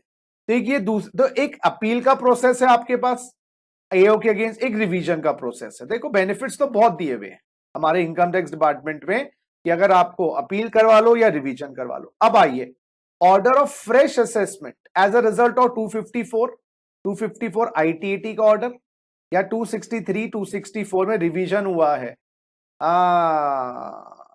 तो एक फ्रेश ताजा ऑर्डर पास करने के लिए डायरेक्शन दी गई है। आईटीएटी ने कहा भाई एओ जो तुमने ऑर्डर पास किया था दोबारा से ऑर्डर पास करो। 263 264 में भी एओ का ऑर्डर खारिज कर दिया गया, नया ऑर्डर। अब वो नया ऑर्डर एओ साहब जो ऊपर से अथॉरिटीज ने बोला नया ऑर्डर, नया पिज्जा बनाओ, पिज्जा अच्छा नहीं है, तो 12 months from end of the financial year in which order is received by principal CIT और सीआईटी, ये दो बार आ गया, is receive by principal CIT और सीआईटी 12 महीने from the end of the financial year in which order is receive by principal CIT. देखो जी 254 का ऑर्डर ट्रिब्यूनल वाले कमिश्नर को भेजेंगे, कमिश्नर बोलेगा भाई आईटीओ ट्रिब्यूनल का ऑर्डर आ गया है, दोबारा से ऑर्डर पास कर। तो मान लीजिए ये कब रिसीव किया, ट्रिब्यूनल का ऑर्डर रिसीव किया प्रिंसिपल सीआईटी ने 15/12/21, 15/12/21 लिखो, ट्रिब्यूनल का ऑर्डर सीआईटी ने रिसीव किया 15/12/21, 12 months from the end of financial year. तो बेटा ये 21-22 हो गया, हाँ तो ये हो गया 31 मार्च 23। जब ट्रिब्यूनल का ऑर्डर हिंदी में लिख लो कमिश्नर को मिला, उसके समाप्ति से 12 महीने के अंदर अंदर आईटीओ ताजा ऑर्डर पास कर देगा। और 263 264 के तहत रिवीजन के तहत आईटीओ को बोला गया दोबारा से ऑर्डर पास करो। तो जब ये ऑर्डर 263 264 का पास हुआ, 263 264 का ऑर्डर पास हुआ है 15 अप्रैल 2022 में, 15 अप्रैल 2022 में पास हुआ कमिश्नर 263 64 को ऑर्डर, बेटा ये समाप्ति, ये वाला 12 महीने from end of the financial year, तो ये हो जाएगा 31 मार्च 24। हर जगह नोट करना 12 महीने की टाइम लिमिट है, वो 12 महीने कहां से काउंट करने हैं वो देख लेना। तो ताजा ऑर्डर पास होने के लिए आईटीओ को बोला गया है, किसने बोला, ट्रिब्यूनल ने। तो ट्रिब्यूनल का ऑर्डर कमिश्नर को कब मिला, वहां की समाप्ति से 12 महीने। अच्छा, ताजा ऑर्डर पास होने के लिए 263 264 में कमिश्नर ने खुद ऑर्डर पास किया, तो जब कमिश्नर ने खुद ऑर्डर पास किया है तो उसके समाप्ति से 12 महीने। तो उसने कब पास किया, 15/12/22 को, 22-23 31 मार्च 24। नेक्स्ट, अब ये क्या है, 250 का ऑर्डर पास हुआ है, 250 का सीआईटी अपील का ऑर्डर पास हुआ है, 254 में बेटा आईटीएटी का ऑर्डर पास हुआ है, 260 में बेटा हाई कोर्ट का ऑर्डर पास हुआ है, 264 में सुप्रीम कोर्ट का ऑर्डर पास हुआ है, 263 में 264 में रिवीजन हुआ है, और एओ को बोला गया है हाँ होली और partly other than making a fresh assessment, तो कुछ आपको चेंजेस करनी है, फ्रेश असेसमेंट के लिए नहीं कहा गया। पिज्जा बना तो सही है, उसके अंदर टॉपिंग बदलनी है, उसके अंदर कुछ और काम करना है, तो कितने दिन में वो ठीक करके देगा, AOITO 3 महीने from end of the month, जब ये ऑर्डर कमिश्नर को मिले। कौन कौन से, 254 260 262 250 के ऑर्डर, यहां पर भी एक बार एक्स्ट्रा आ गए हैं। अच्छा, तो ये ऑर्डर कब मिले भाई, पिज्जा की टॉपिंग बदलने के लिए आईटी को कहा गया है। कौन कह रहा है, 250 वाला कह रहा है, 254 वाला कह रहा है, 260 वाला कह रहा है, 262 वाला कह रहा है। इसका ऑर्डर कमिश्नर को मिला कब सर, मिला 31 दिसंबर 2021 को मिला, तो एंड ऑफ द मंथ 31 दिसंबर, यहां से 3 महीने, यहां से 3 महीने सर, 31 मार्च 22 तक आईटीओ पिज्जा की टॉपिंग्स चेंज कर देगा, जो बदलने, नया ऑर्डर पूरा पास नहीं करना, हाँ नया ऑर्डर। अच्छा, और 263 264 में कहा गया है, रिवीजन वाले ऑर्डर में कहा गया है आईटीओ को टॉपिंग चेंज कर, तो इसमें तो कमिश्नर 3 महीने जब उसने ऑर्डर पास किया, तो ऑर्डर कब पास किया कमिश्नर ने, 15 नवंबर 2021 में, एंड ऑफ द मंथ 31 तो बेटा मेरे हिसाब से 28 फरवरी 22 नोट करना। तो यहां पर 6 ऊपर ऑर्डर्स आए हैं अलग अलग सेक्शंस के। आईटीओ को पिज्जा नहीं चेंज करना, टॉपिंग्स बदलनी है। तो वो टॉपिंग्स बदलने के लिए या इनकम की ऑर्डर में कुछ तब्दीली करने के लिए 3 महीने का टाइम दे रहे हैं, ठीक है। और ये 153A और 153C ये क्या बला है सर? मैंने बताया 153A में आपको जिसके ऊपर रेड पड़ी है उसकी असेसमेंट होती है, और 153C में हाँ जो है ना पड़ी तो रेट तो एक्स के ऊपर, वाई लपेटे में आ गया तो वाई की भी असेसमेंट कर डालते हैं। तो ये असेसमेंट आईटीओ कितने दिन में पूरी करेगा? 21 months from end of the financial year in which 132 section जब रेट पड़ी या किताबें और बुक्स ऑफ अकाउंट्स मंगवाई जाती है 132 है। तो ये 21 महीने from end of the financial year in which 132 की रेट का सर्च वारंट पास हुआ था, या 132A, ये सब रेट केसेस हैं। 132A में किताबें का ऑर्डर पास किया गया था, मंगवाओ। तो मान लीजिए 132A, हाँ ये ऑर्डर पास हुआ था रेट का 15 दिसंबर 2020। अब मेरे बच्चे ये असेसमेंट 21 महीने from end of the financial year.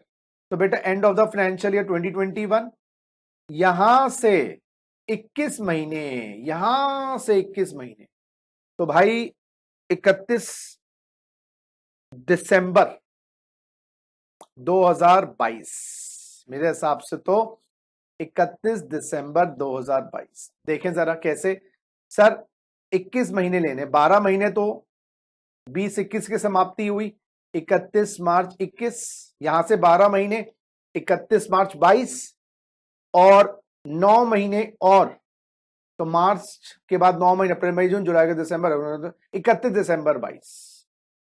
तो यहां पर हुआ क्या है 153A में जो जिसके ऊपर रेट पड़ी, जिससे किताबें मंगवाई गई रेट के केसेस में, और जो लपेटे में आ गया, उन दोनों की असेसमेंट 21 मंथ्स, 21 मंथ्स मतलब 1 ईयर 12 मंथ्स, पौने 2 साल, हाँ पौने 2 साल में जब 132 का सर्च वारंट रेट पड़ी होगी और 132A का order requisition to books of accounts and etcetera वो एग्जीक्यूट किया गया। ये हो गया जी आपका खत्म काम। और एक रेक्टिफिकेशन ऑफ मिस्टेक है 154, कोई भी ऑर्डर इनकम टैक्स अथॉरिटी ने पास किया है, यस, जब उसने पास किया है 4 इयर्स तक वो उसको अपने आप या आपके कहने पर सुमोटो मतलब ऑन इज ओन या असेसी एप्लीकेशन फाइल करे, सुमोटो 4 साल। तो अगर स्क्रूटनी का ऑर्डर, सुनो, आप अपील क्यों करोगे? अपील में तो कोई अर्थमेटिकल एरर है तो रेक्टिफिकेशन करवाओ। कहीं अगर स्क्रूटनी का ऑर्डर पास हो गया, सुनिए स्क्रूटनी का ऑर्डर 143(3) में पास हुआ है, कब? 15 मान लीजिए बेटा 15 मार्च 2021 को पास हुआ है, तो अपील क्यों जाओगे यार? अपील में तो आपके ना मुद्दे ऐसे होंगे कि भाई उसने गलत पास किया, अर्थमेटिकल एरर है, तो मिस्टेक है, मिस्टेक अपरेंट फ्रॉम रिकॉर्ड, तो भाई आप उसके बाद जाओ। कब तक ठीक करेगा? 4 year from end of the financial year. तो ये फाइनेंशियल ईयर हो गया 20-21, यहां से 4 साल और यहां से 4 साल हो जाएंगे 31 मार्च 25। 31 मार्च 25 तक ऑर्डर को रेक्टिफाई किया जा सकता। तो रेक्टिफिकेशन का ऑर्डर बच्चों, रेक्टिफिकेशन का ऑर्डर पास किया जा सकता है 31 मार्च 25 तक। चलो हो गया जी, टन टन टन, हमारा असेसमेंट्स का टॉपिक फिनिश। बस इतना कर लीजिए। वैसे तो सिलेबस की इंतहा है, मैं तो ये बोलूंगा जो टेक्स्ट का सिलेबस है वो डबल है as compare to any other subject. इतना डीप में है, इतना डीप में है हमारे सीएमए के बच्चों के लिए और सीएस के लिए बच्चों के लिए कि ये खत्म ही नहीं हो सकता। मतलब अगर 1 साल भी लगा दिया जाए सिलेबस खत्म नहीं होगा, लेकिन समय सीमा माननी पड़ती है और हमें 99.99% कर सकते हैं, 100% करोगे तो जो किया हुआ है वो भी भूल जाओगे। चलिए आइए जरा अब आप लास्ट नोट्स को खोलिएगा, जो ये आपको आज के सेशन के डिस्क्रिप्शन बॉक्स में मिलेंगे, और ज्यादा पेज के नहीं है दोस्तों, 8 या 9 टोटल पेजेस हैं, 11 पेजेस हैं, जिसमें से एक पेज तो इंट्रोडक्शन का ही हो गया। तो ये आपके 10 पेजेस हैं जो हम फिनिश करना। क्या है इसमें, देखिए chapter number 18, my dear friend, chapter number 18, incomes which are exempt from tax, exempt incomes, hardly take 1 hour, 1 hour का टाइम परफेक्ट है, इसमें ये कंप्लीट हो जाएगा 18। फिर चैप्टर नंबर 19 है, क्या है बता दूं, chapter number 19 TCS, tax collected at source, 15 minute का। और चैप्टर नंबर 20 है मिसलेनियस का। यस, तो हार्डली आई थिंक 1 आवर हमारा परफेक्ट टाइम लिमिट है माय डियर बच्चे to complete miscellaneous sections. So 1 घंटे के बाद हमारा पूरा income tax, direct tax will be over. आइए दोस्तों, section chapter number 18, incomes which are exempt. आइए दोस्तों, एक सेकेंड आ जाइए मेरे साथ। चलो मैं आपको 2 मिनट का टाइम दे रहा हूं, स्टार्ट हो जाओ। अपनी कोई क्वेरीज हो, डाउट्स हो, प्लीज पूछिए। I am giving you 2 minutes of time. If you have any doubts or something you can ask.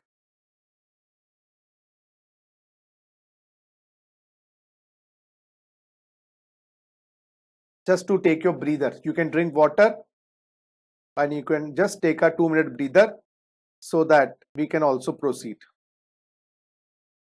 Take a 2-minute breather.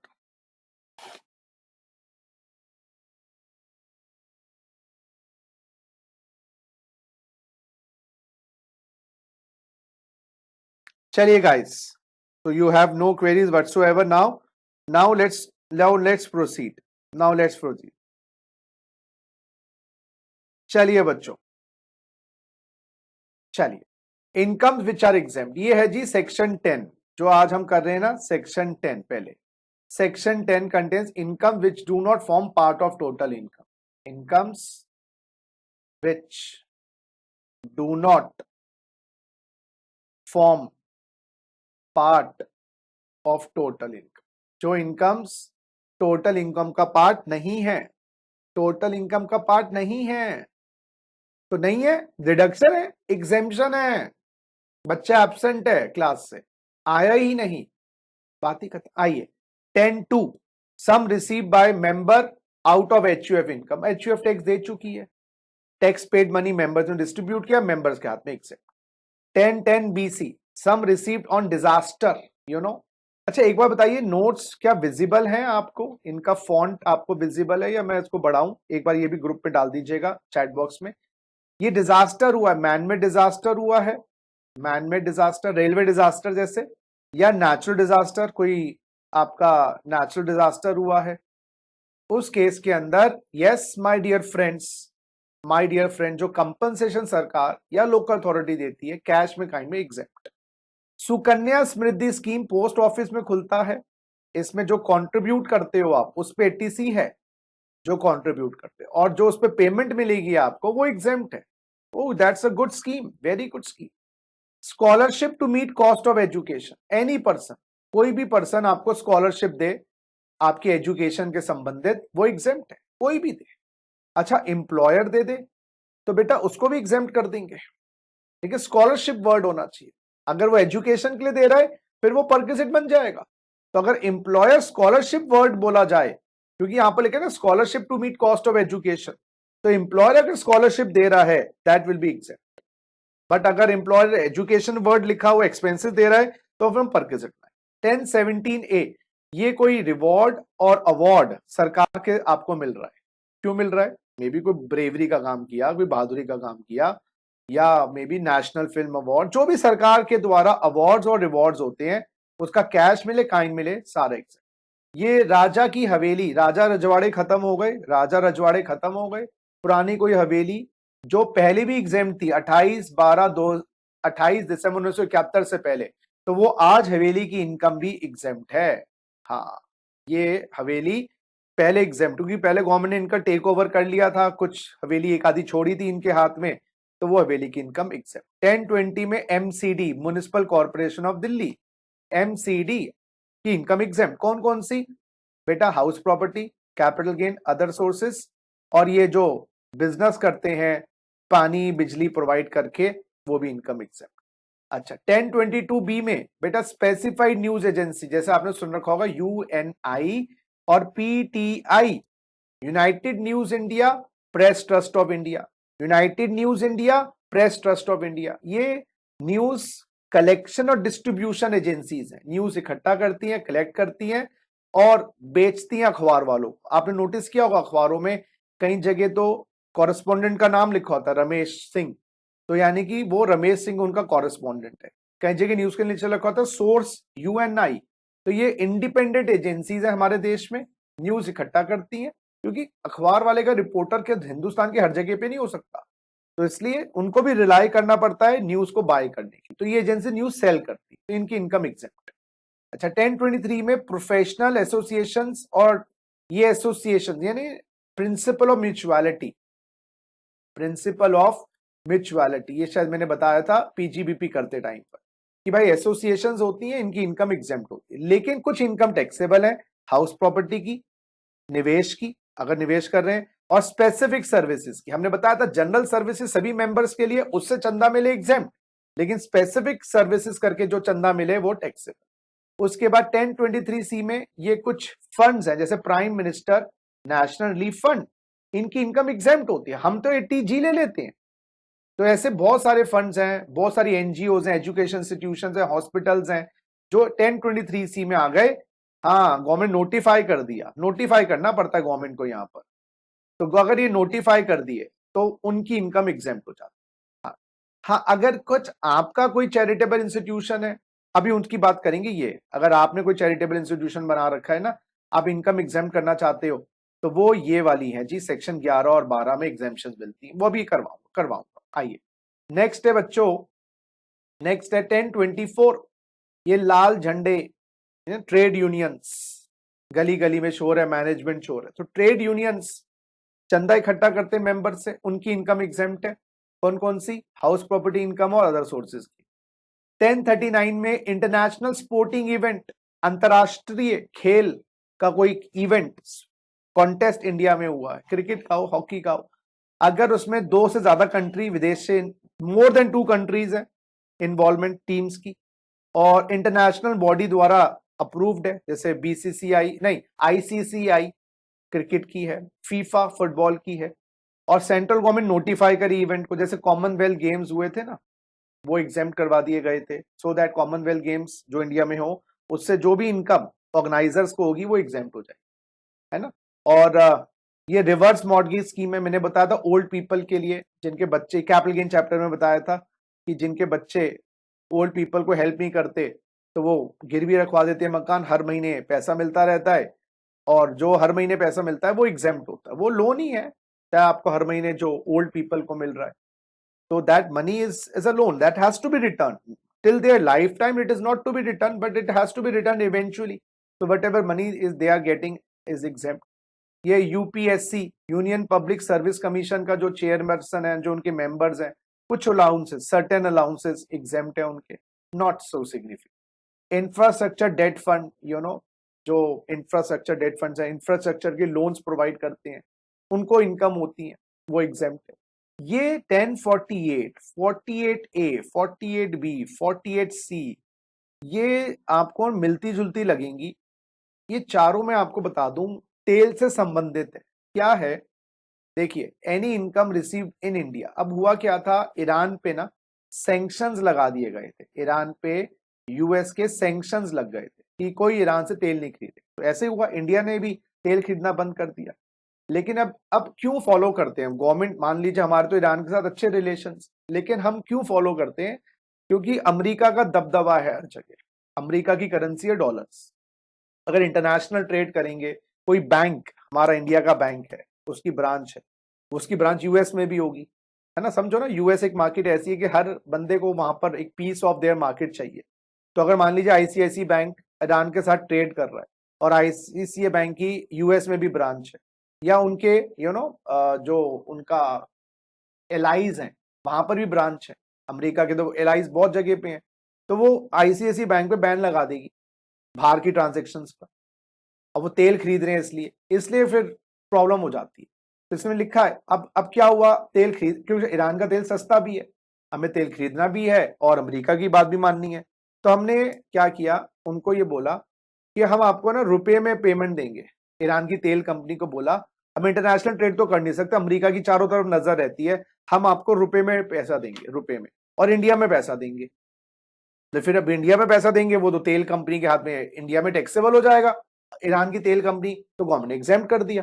तो बेसिकली इंटरनेशनल पेमेंट्स होती हैं, ये पेमेंट्स इंडिया में दी नहीं जाती, इंटरनेशनल पेमेंट दी जाती है, इंटरनेशनल दे नहीं सकते, अमेरिका की नजर है तो इंडिया में पेमेंट दे दी, घर से बाहर निकलोगे नहीं, गुंडे ने कह रखा तोड़ दूंगा, तो घर में पेमेंट दो अपने। तो any income received in India in Indian currency by foreign company, वो ईरान की तेल company, on account of sale of crude oil जो उन्होंने इंडिया में बेचा, तो उसको एग्जेम्प्ट करना पड़ेगा ना। फिर ईरान की तेल का अगर इंडिया में टैक्स देना पड़े ईरान की कंपनी को, फिर ईरान की कंपनी की तेल क्यों बेचेगी। अच्छा ये क्या है, इंडिया में ना अब income accruing to a foreign company on account of storage of crude oil in a facility in India and sale of crude oil thereon। तो हम ये भी कर सकते हैं ईरान वालों को, अपना तेल इंडिया में स्टोर कर लो, हाँ वहां से तेल बेचते रहना, तो अगर जो भी इनकम आएगी वो भी एग्जेम्प्ट करेंगे। अच्छा ये क्या है, any income arising to foreign company on account of sale of left over stock of crude oil in a facility in India after the expiry of the agreement. तो अगर एग्रीमेंट बनाया गया तो 2-3 साल का कि आप इंडिया में तेल स्टोर करो, इंडिया में तेल बेचो, तो बेसिकली सारी फॉरेन कंपनीज के लिए देख लो ना, foreign company foreign company foreign company तेल बेच रही है, ये इंटरनेशनल होना चाहिए था लेकिन वो ट्रेड इंडिया में होना पड़ रहा है बिकॉज सैंक्शंस लगाए। जब सैंक्शन हट जाएंगे डॉलर में ट्रेड हो जाएगा, कोई दिक्कत नहीं है। तो वो भी तेल का स्टॉक में से तेल बेच रही है, एग्रीमेंट खत्म भी हो गया फिर भी एग्जाम। अब इंडिया में क्या हुआ है, क्योंकि देखो हमारे पास जो तेल के रिजर्व्स हैं अपने तो है नहीं, 98% या 99% बाहर से इंपोर्ट होता है।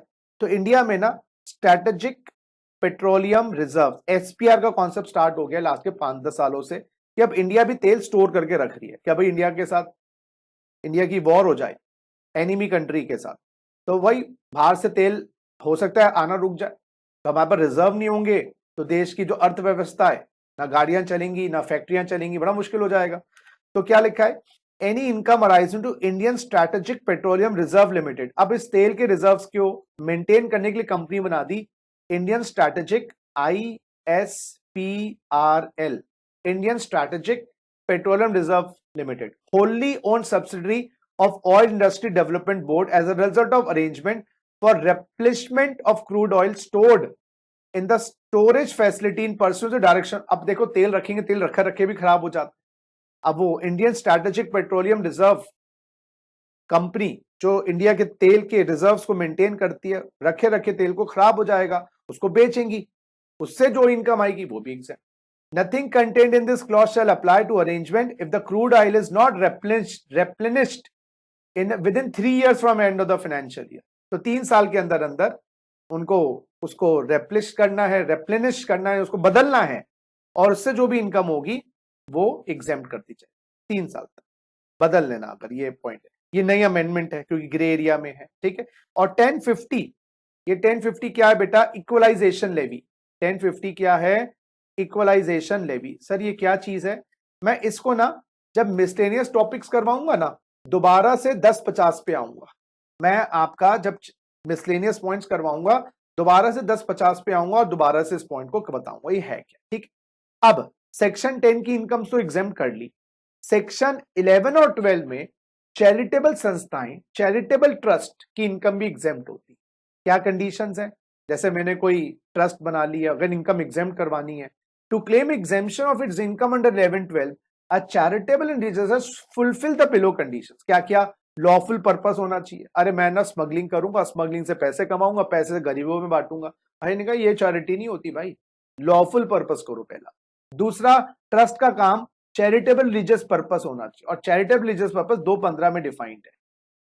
चैरिटेबल रिलीजियस पर्पस का क्या मतलब, भाई गवर्नमेंट पूछेगी ना भाई ट्रस्ट बनाइए, गुप्ता जी क्या काम करेगी, मैंने कहा जी चैरिटेबल ट्रस्ट हमारी, सुनिए सुनिए सुनिए, चैरिटेबल ट्रस्ट हमारी 215 का काम करेगी। क्या करेगी, रिलीफ टू द पुअर, गरीबों की मदद, शिक्षा ठीक है, दवा दारू, medical relief. Preservation of environment, हमारे एनवायरमेंटल प्रोटेक्शन का काम करेंगे, हमारे forest, environment. Preservation of monuments, Taj Mahal की प्रोटेक्शन या और कोई किला है, कोई फोर्ट है, उसकी प्रोटेक्शन के लिए काम करेंगे।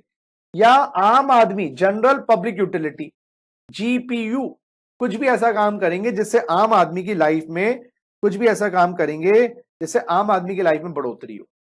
अब सही, जीपीयू को लोग मिस यूज बहुत करते हैं, इसलिए मिस यूज ना हो तो गवर्नमेंट ने कहा उसमें ट्रेड कॉमर्स का काम नहीं करना, या सर्विस, ट्रेड कॉमर्स या सर्विस का काम नहीं करना। और अगर करना है तो कंसिडरेशन मत लेना। तो ट्रेड कॉमर्स कर रहे हो, सर्विस परफॉर्म कर रहे हो और कंसिडरेशन ले रहे हो, और अगर ले रहे हो तो maximum 20% of the total receipt हो। तो पहली बात तो आप जनरल पब्लिक यूटिलिटी में कोई धर्मशाला खोल दी, गरीब लोग उसमें रह सकते हैं, तो उसमें पैसा मत लो ना, फ्री में रखो। और पैसा ले रहे हो तो टोटल रिसिप्ट का 20% ज्यादा नहीं हो सकता। तो 1 करोड़ की टोटल रिसिप्ट होती है मेरी, तो 20 लाख से ज्यादा पैसा नहीं ले सकते। तो रिलीफ टू द पुअर हो, एजुकेशन हो, मेडिकल रिलीफ हो, प्रिजर्वेशन ऑफ एनवायरमेंट हो, प्रिजर्वेशन ऑफ मॉन्यूमेंट्स हो, या अगर जनरल पब्लिक यूटिलिटी है मेरे बच्चों, अगर जनरल पब्लिक यूटिलिटी है उसके अंदर कंसिडरेशन नहीं हो सकता, अगर है तो मैक्सिमम 20।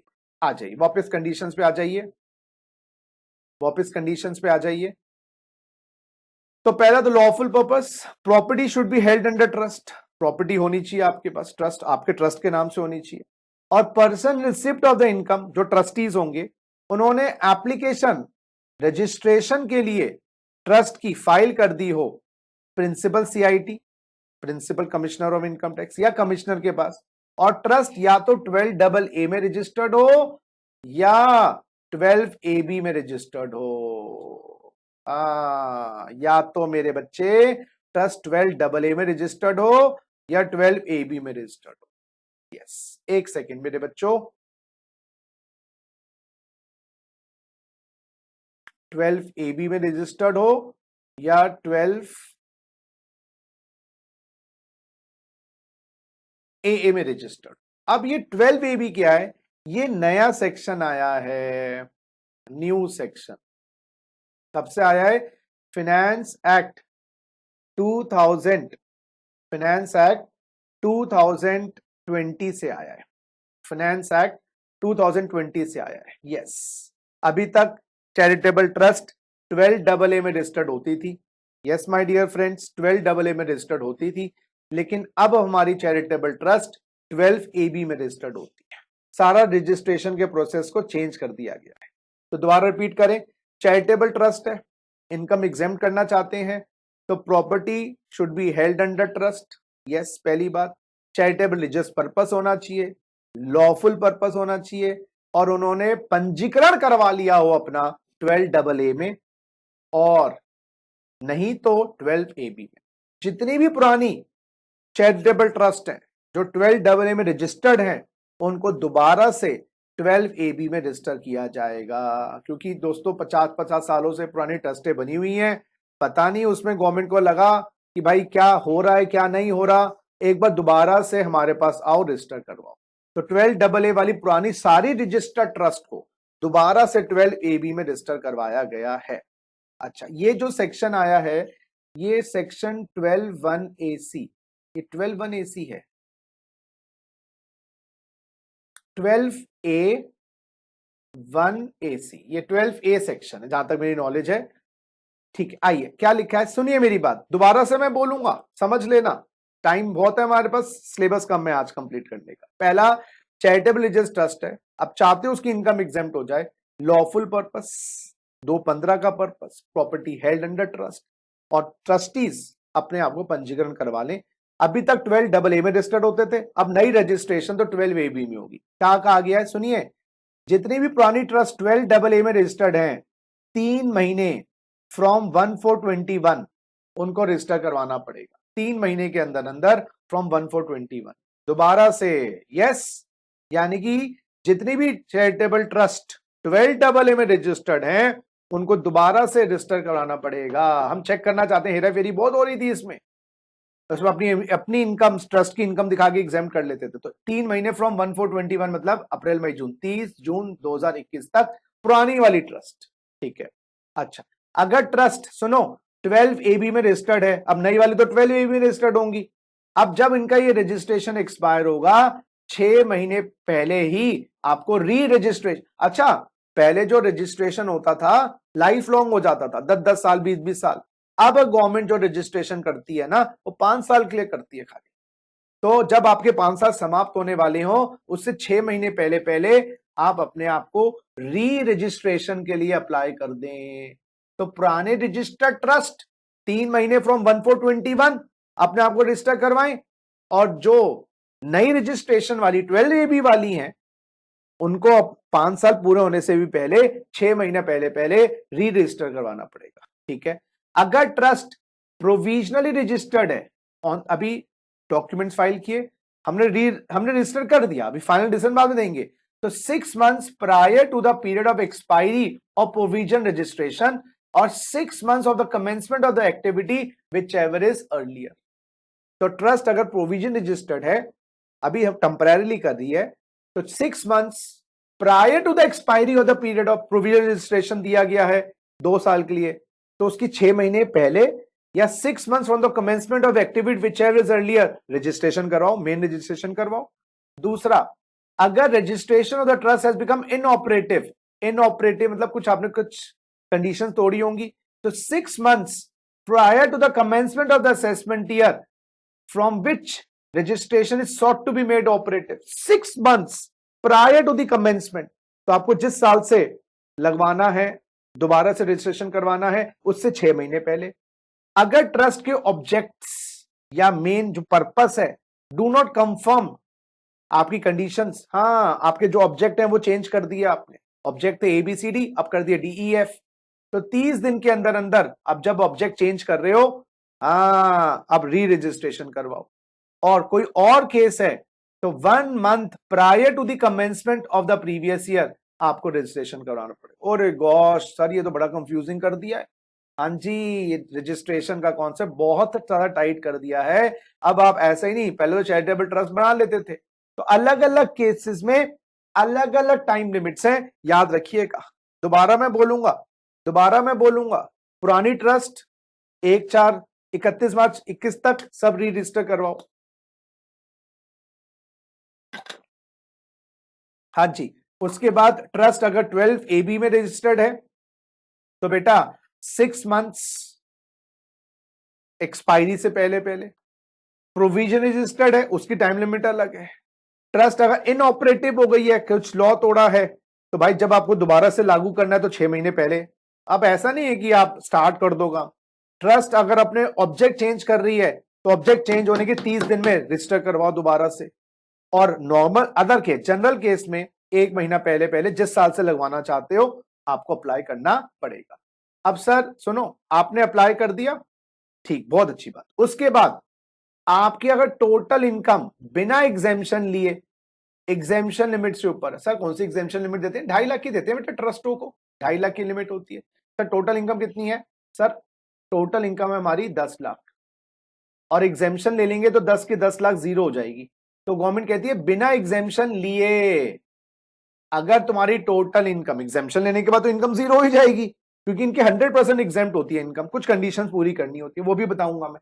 तो बिना एग्जेम्पशन लिए इनकी इनकम अगर 2.5 से ऊपर है बिफोर द स्पेसिफाइड डेट, यानी कि 30 सितंबर ऑफ द असेसमेंट ईयर तक ऑडिट करवाओ, ऑडिट रिपोर्ट फाइल करो। ट्रस्ट किसी पर्टिकुलर जाति या पर्टिकुलर कास्ट स्पेसिफिकली नहीं होनी चाहिए, बहुत बढ़िया। और ट्रस्ट को अपनी रिटर्न 139(4)A में फाइल करनी है। तो बेटा मोटी मोटी बातें क्या हो गई? मोटी मोटी बातें ये हो गई, ट्रस्ट लॉफुल पर्पस के लिए हो, दूसरी प्रॉपर्टी ट्रस्ट के पास हो, उसके नाम से हो, तीसरी चैरिटेबल रिलीजियस पर्पस हो, पंजीकरण इस टाइम लिमिट में करवा लो, पांचवी ऑडिट करवानी पड़ेगी अगर बिना छूट लिए तुम्हारी टोटल इनकम 2.5 लाख से ऊपर है, किसी जाति विशेष धर्म विशेष के लिए नहीं हो सकती, और लास्टली रिटर्न फाइल करनी है। अब जब आपने रजिस्ट्रेशन के लिए अप्लाई किया तो उसका प्रोसीजर क्या होगा? जब आपने रजिस्ट्रेशन के लिए अप्लाई किया उसका प्रोसीजर क्या होगा। देखो जी क्या लिखा है, application is made under sub clause 1, sub clause 1, sub clause 1, sub clause 1। देखो बेटा ये एग्जाम में आएगा मुझे लग रहा है, सब क्लॉज 1 ये वाली बात। एक सेकेंड बेटा, जस्ट अ सेकेंड, ये सब क्लॉज 1 नीचे कह रहा है क्या? हाँ सब क्लॉज 1 की बात कर रहे हैं, ये वाली बात कर रहे हैं, ये वाली बात कर रहे हैं। यहां पर जब आप री रजिस्टर करवाओगे ना पुरानी ट्रस्ट को, 5 साल के लिए रजिस्ट्रेशन मिलेगा, 5 इयर्स, यस 5 इयर्स के लिए रजिस्ट्रेशन मिलेगा, 5 इयर्स। देखो है ना, pass an order for 5 years, application made under 2, 3, 4 और 5, 2, 3, 4, 5 एप्लीकेशन अगर आपने फाइल करी है बेटा 2, 3, 4 और 5, इसमें इन 4 केसेस की बात कर रहे हैं। इन 4 केसेस क्या करेगा आईटीओ कमिश्नर? डॉक्यूमेंट्स मंगवाएगा, बिल्कुल, जेन्युइननेस पता करेगा आपकी एक्टिविटीज की, दूसरे लॉ का कंप्लायंस, किसी और लॉ की कंप्लायंस है नहीं है, आपके ऑब्जेक्ट सही है नहीं है, चेक करेगा, जेन्युइन है नहीं है एक्टिविटी, और आपको भी रजिस्टर 5 साल के लिए करेगा, 5 साल के लिए करेगा। तो बेटा 2, 3, 4, 5 में भी आपका रजिस्ट्रेशन 5 साल के लिए होगा। जैसे ड्राइविंग लाइसेंस बनता है ना 5-10 सालों के लिए, तो अब ये 5 साल के लिए रजिस्ट्रेशन करेगा। सुनो सुनो, और उसके बाद रिजेक्ट भी कर सकता है, आपके भले हम रजिस्टर नहीं कर रहे। और एप्लीकेशन मेड अंडर 6 वाली एप्लीकेशन, ये लास्ट केस था, यहां पर 3 साल के रजिस्ट्रेशन करता है, 6 केस में 3 साल। तो जो नया रजिस्ट्रेशन करवा रहा है वो यही होगा, 6 वाला केस। तो क्या लिखा है, application 6, 3 years from assessment year में रजिस्ट्रेशन इज सॉट, 3 साल के रजिस्ट्रेशन। ठीक है, अब ज्यादा डीप में मत जाना, इतना ज्यादा करवा दिया है, कंफ्यूजन हो जाएगी। अब ये पॉइंट कर लेना, और ये जो ऑर्डर अंडर क्लॉज ए है, या क्लॉज बी है या क्लॉज सी है, ये 3 महीने में, 6 महीने में, 1 महीने में पास हो जाएगा एंड ऑफ द मंथ। अब देखो जी कमिश्नर के पास अर्जी आई है, अर्जी, चिट्ठी आई है, चिट्ठी आई है, तो वो चिट्ठी का निपटारा जो रजिस्ट्रेशन होगा आपका 5 साल 3 साल के लिए, ऑर्डर भी तो पास करना है, 3 मंथ, 6 मंथ, 1 मंथ। ये ऑर्डर, ये वाला ऑर्डर 3 मंथ्स के अंदर अंदर फाइल हो जाएगा, पास कर देगा। ये बी वाला जो ऑर्डर है, हाँ जी बच्चों 3 मंथ्स, मैं बताता हूं 6 मंथ्स, जब आपकी अर्जी आई है उस अर्जी के मंथ के एंड से 6 महीने के अंदर अंदर वो ऑर्डर पास कर देगा। और ये वाला ऑर्डर बच्चा पार्टी 1 मंथ, 1 मंथ है ना, 1 मंथ। तो दोबारा से मैं बोलूंगा, कंफ्यूजन ना रह जाए, समझिएगा।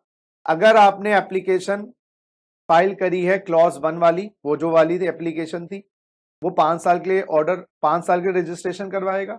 और ये एप्लीकेशन मिली है अप्रैल एंड में मुझे, अप्रैल एंड में, ये 14 अप्रैल, लो 14 अप्रैल 2021 को मिली है एप्लीकेशन मुझे, तो आपने फाइल करी होगी 5 साल के लिए मैं, तो मैं ये ऑर्डर 3 महीने from the end of this month, तो 4 का एंड हो गया है ना, तो अप्रैल एंड, मई जून जुलाई, 31 जुलाई 2021 तक ऑर्डर पास कर। ये वाली एप्लीकेशन बी वाली, वो 2 वाली, 3 वाली, 4 वाली, 5 वाली, ये मुझे मिली है 14/4/2021 में, तो 6 months from end of the month, तो अप्रैल एंड में, मई जून जुलाई अगस्त सितंबर अक्टूबर, 31 अक्टूबर 2021 तक तू हाँ कर या ना कर, जो भी मुझे करना है मैं पास कर दूंगा ऑर्डर। ऑर्डर पास ये मेरे लिए है, और ये वाला ऑर्डर 1 महीना, तो ये मुझे मिला है 14 अप्रैल 21 को एप्लीकेशन, तो मेरे हिसाब से अप्रैल एंड 31 मई 2021 तक ऑर्डर पास कर दूंगा, 31 मई 2021, याद रखिए, बस इतना कर लीजिएगा, ज्यादा नहीं। आइए, अच्छा, income of property held under trust. अब हम ट्रस्ट की इनकम कितनी एग्जेम्प्ट होगी, सुनिए। ट्रस्ट को 10 लाख रुपए की डोनेशंस मिली, 10 लाख रुपए की डोनेशंस मिली, ट्रस्ट को डोनेशन मिली एक 10 लाख। गवर्नमेंट कहती है क्या आपने 85% खर्चा करना है चैरिटेबल रिलीजियस पर्पस के लिए, 85%, तो हम आपको 100% एग्जेम्प्ट कर देंगे। तो अगर आप 10 लाख में 8.5 लाख रुपए खर्च कर देते हो साल में, तो आपकी 100% एग्जेम्प्ट। सर 8.5 लाख खर्च नहीं कर पाएंगे, इतना लॉकडाउन हो गया हम खर्च नहीं कर पाए, 6 लाख खर्च किया, तो गवर्नमेंट कहती है 6 लाख प्लस 15% और वो एक गिफ्ट है 1.5 लाख, तो 7.5 लाख की छूट मिलेगी। अच्छा, तो एग्जाम कितनी होती है इनकम, जो भी उनको प्रॉपर्टी से इनकम आई, डोनेशन एक्सेट्रा। यस दोस्तों सुनिएगा मेरी बात, वो 85% खर्च करना। तो 1 करोड़ की डोनेशन आई, 85 लाख खर्च करो, 1 करोड़ एग्जाम, तो 15% तो मिलना है, प्लस जो खर्चा किया, ऐसे याद कर लो, है ना, जो खर्चा किया प्लस 15%।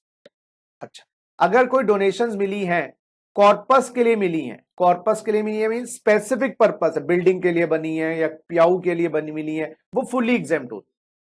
अगर कोई आपको डोनेशंस किसी स्पेसिफिक पर्पस के लिए मिले, वो आपके हाथ में एग्जेम्प्ट हो। चैरिटेबल रिलीजियस ट्रस्ट की एग्जेम्पशन कैलकुलेशन की बात कर, लेकिन अगर कॉर्पस डोनेशन अगर आप करते हो किसी रजिस्टर्ड ट्रस्ट को, हाँ एक ट्रस्ट दूसरे ट्रस्ट को दे रही है, और या वो आप किसी एसोसिएशन को दे रहे हो, 1023 में रजिस्टर्ड है, वो एप्लीकेशन ऑफ इनकम नहीं मानी जाती। ये जो एप्लीकेशन है ना, ये मानी नहीं जाती, ये बात को याद रखें। तो अगर आपको डोनेशन मिली और आप दूसरे चैरिटेबल इंस्टीट्यूट को डोनेशन दे देते हो, उसको चैरिटेबल रिलीजियस पर्पस के लिए माना नहीं जाता। लॉजिकल बात है। बिजनेस इनकम, ट्रस्ट की बिजनेस इनकम है, हाँ जी, कोई प्रिंटिंग प्रेस चला रहे हैं, तो वो भी एग्जेम्प्ट है, प्रोवाइडेड सेपरेट बुक्स मेंटेन करनी पड़ेगी। एनोनिमस डोनेशन, गुप्त दान, गुप्त दान, अगर गुप्त दान मिलता है तो गवर्नमेंट कहती है भाई 5% टोटल डोनेशन या 1 lakh, which ever is higher, हाँ उसको तो हम नॉर्मल टैक्स करेंगे, नॉर्मल जो भी तरीका होता है, उससे ऊपर 30% टैक्स। यानी कि अगर टोटल डोनेशंस जो मिली है चैरिटेबल ट्रस्ट को 40 लाख, 40 लाख का 5% 2 लाख, और 1 lakh which ever is high, है ना, 5% टोटल डोनेशन, तो 2 लाख हो गया हाई। 2 लाख तक गुप्त, और जब गुप्त डोनेशन कितनी मिली है सर, 10 लाख मिली है, तो गुप्त दान में 2 लाख तक तो नॉर्मल, आप उसको 85% खर्च करिए, लेकिन जो 8 लाख वाला जो अमाउंट है ना, 2 लाख से ऊपर, उस पर 30% टैक्स लगे। तो गुप्त दान भाई, जहां पर डोनर का नाम पता ही नहीं पता, लेकिन अगर अगर रिलीजियस ट्रस्ट है, धर्म के ऊपर है, वो मंदिरों में या मस्जिदों में या गुरुद्वारा में या गिरजाघर में डोनेशन बॉक्स होता है, उस डोनेशन बॉक्स तो गुप्त ही होता है, उसमें हम कहीं 100 रुपए डाल रहा है, हाँ वहां पर ये पंगा नहीं है, वहां पर ये एनोनिमस डोनेशन कॉन्सेप्ट नहीं है। लेकिन अगर कोई रिलीजन की बात नहीं, वहां किसका की गुप्त, रिलीजन में गुप्त दान होता है, तो रिलीजन में गुप्त दान होता है, वहां पर ये एनोनिमस डोनेशन 30% टैक्स नहीं लगाते, नॉर्मल टैक्स ट्रीटमेंट करते हैं, वहां पर 85% खर्च करो। लेकिन अगर रिलीजियस ट्रस्ट नहीं है, वहां पर गुप्त दान है, तो भाई 5% टोटल डोनेशन का या 1 lakh which ever is higher तक गुप्त दान मानेंगे, उससे ऊपर वाले अमाउंट को 30% टैक्स करें। इन केसेस में छीन लेंगे तुम्हारी एग्जेम्पशन। कब? अगर आप प्राइवेट रिलीजियस पर्पस के लिए बेनिफिट दे रहे हो, किसी पर्सनल, मेरा धर्म के लिए, पब्लिक बेनिफिट नहीं है उसमें, किसी व्यक्ति, किसी पर्टिकुलर धर्म के लिए बनाओ, या इनकम जो है वो ट्रस्टीज के बेनिफिट के लिए, इन लोगों के बेनिफिट के लिए इस्तेमाल कर रहे हो, ये इन लोगों के लिए बेनिफिट के लिए ट्रस्ट नहीं बनी है, आमा अच्छा, या ट्रस्ट के टर्म्स में लिखा है इन लोगों के लिए इस्तेमाल करने, या इनके लिए इस्तेमाल कर दिया, ट्रस्ट में तो लिखा था पब्लिक। तो बेसिकली क्या कह रहे हैं, अगर ट्रस्ट किसी प्राइवेट रिलीजियस पर्पस के लिए बनी है, पब्लिक वेलफेयर के नहीं, एग्जेम्पशन नहीं मिलेगी, या ट्रस्ट किसी धर्म विशेष के लिए, पर्टिकुलर धर्म के लिए बनी है, वो नहीं मिलेगी। ट्रस्ट की income as per the object इन लोगों के लिए है, नॉट अलाउड। अच्छा भैया ऑब्जेक्ट में तो नहीं लिखा था, फिर भी इस्तेमाल कर ली, नॉट अलाउड। तो ऑथर ऑफ द ट्रस्ट मतलब क्रिएटर ऑफ द ट्रस्ट, जिसने 50,000 से ऊपर ज्यादा दिया है, अगर डोनर, अगर इनमें से कोई बंदा HUF है तो मेंबर के लिए, बेनिफिट के लिए, ट्रस्टीज के लिए, रिलेटिव्स के लिए, तो ये प्रोहिबिटेड पर्सन है, प्रोहिबिटेड पर्सन है, इनके इस्तेमाल के लिए आपको पैसा नहीं लगाना। भाई धर्म ट्रस्ट आम आदमी के लिए बनी है, इन लोगों के लिए बनी है। अच्छा, उसके बाद आज खत्म हो गया, ओए ओए हो गया जी, यस सो फास्ट। आइए जी, chapter number 19, TCS, tax collected at source. दोस्तों TDS क्या था? तो TDS था, TCS अरे TDS में क्या था, एक था पेयर, जैसे आपका एम्प्लॉयर, एक था पेई, एक था पेई जैसे आप वो एम्प्लॉय, आपको वो देता था सैलरी, वो आपकी है इनकम, हाँ उसमें से डेंट मार देता था, कुछ माइनस कर लेता था। TDS, tax deducted at source, source जो इनकम देने वाला है, इनकम देने वाला है ना, इनकम देने वाला इनकम में से कुछ हिस्सा रोक लेता था, इनकम देने वाला इनकम में से कुछ हिस्सा रोक लेता था। टीसीएस क्या है? Tax collected at source. इसमें है कि सेलर ऑफ गुड्स या सर्विसेज, वो क्या कर रहा है, गुड्स या सर्विसेज दे रहा है। किसको दे रहा है? बायर को।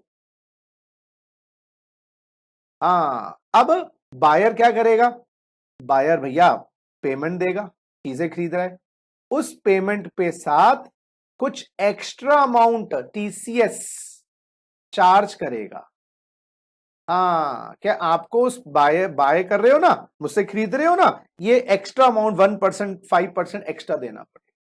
क्या है सर? ये बायर की इनकम है। अभी इनकम का मतलब तो बाय कर रहा है, बाय करने के बाद वो सेल करेगा, फिर इनकम बनेगी। तो अभी इनकम है नहीं बायर की, अभी तो बाय कर रहा है खाली। तो जब तो बोलना tax collected at source, collection कर लिया, अभी कलेक्ट कर लिया है हमने, बायर बाकी सेल करेगा, फिर बाद में क्रेडिट ले लियो। तो फर्क देख लो, उसमें आपको बनी बनाई इनकम मिल रही है। जैसे मैं चार्टर्ड अकाउंटेंट हूं, मैंने ऑडिट करी, 1 करोड़ की फीस मिली, मेरी तो इनकम बनी हुई है, 1 करोड़ तो इनकम ही है। लेकिन मैं अब कुछ खरीदने जाऊं कहीं और सेलर बोले गुप्ता जी कितने का खरीद रहे हो? मैंने कहा 1 करोड़ का। क्या साथ में 1% और दो, 1 करोड़ 1 लाख दो। वो टैक्स कलेक्टेड एट सोर्स होता है। तो सेलर बायर से कलेक्ट करता है। क्यों करते हैं? क्योंकि हम ये बायर है ना, पता नहीं आगे जाके सेल करे ना करे, छुपा ले चीजों को, इसलिए किया गया। तो कुछ ऐसे डिटेल्स होती हैं जहां पर हमें डाउट आता है कि ये बंदा पता नहीं आगे जाके माल बेचेगा या नंबर 2 में ना बेच दे। अब नंबर 2 में बेचेगा, जीएसटी भी खराब कर देगा सारा, और इनकम टैक्स भी खराब कर देगा। तो कुछ तो ले लो। तो अभी इनकम बनी नहीं है लेकिन कलेक्ट कर लिया। आइए, every person being a seller at the time of debiting the amount payable by the buyer, या तो हम उसके अकाउंट को डेबिट करेंगे, या अमाउंट उससे मिल गया बायर से, चाहे कैश से मिला हो, किसी भी और मेथड से मिला हो, कलेक्ट फ्रॉम द बायर, मैं आपसे कलेक्ट कर लूंगा, इकट्ठा कर लूंगा, कुछ इक्वल कुछ परसेंटेज। ये परसेंटेजेस याद रखनी है बस। क्या? Alcoholic liquor for human consumption 1%। हाँ, ये वो बायर नहीं है जैसे बड़े बड़े, जब वो होता ना, हाँ बड़ी बड़ी, ये नहीं कि आपसे टीसीएस कलेक्ट कर लिया जाएगा अब जब आप ठेके पे खरीदे, ये वो वाली बात नहीं है। बड़े बड़े जो मैन्युफैक्चरर्स हैं उनकी बात कर रहे हैं। तो जब बायर सेलर, सेलर कलेक्ट करता है, याद रखिएगा, सेलर कलेक्ट करता है बायर से some extra amount. This is not for retail, है ना। जैसे alcoholic liquor for human consumption, tendu leaves, ये वो सब आपकी ना बीड़ी बीड़ी के चक्कर में सब काम आती है। Timber, timber obtained under forest lease, तो seller of timber, seller of timber, वो बायर है ना, उससे कलेक्ट कर लेगा। Timber obtained by any other mode other than forest lease, forest के अलावा कोई टिम्बर है। एनी अदर फॉरेस्ट प्रोड्यूस, जो टिम्बर नहीं है, कोई और फॉरेस्ट का प्रोड्यूस है। Scrap 1%, minerals 1%। तो यहां पर विक्रेता सेलर बायर से कलेक्ट करता है। तो जैसे बड़ी बड़ी कंपनियां हैं, एल्कोहलिक लिकर बेच रही हैं, कार्टन के कार्टन, डिस्ट्रीब्यूटर है, तो डिस्ट्रीब्यूटर से ले लिया 1%। हाँ, ये वो वाली बात है।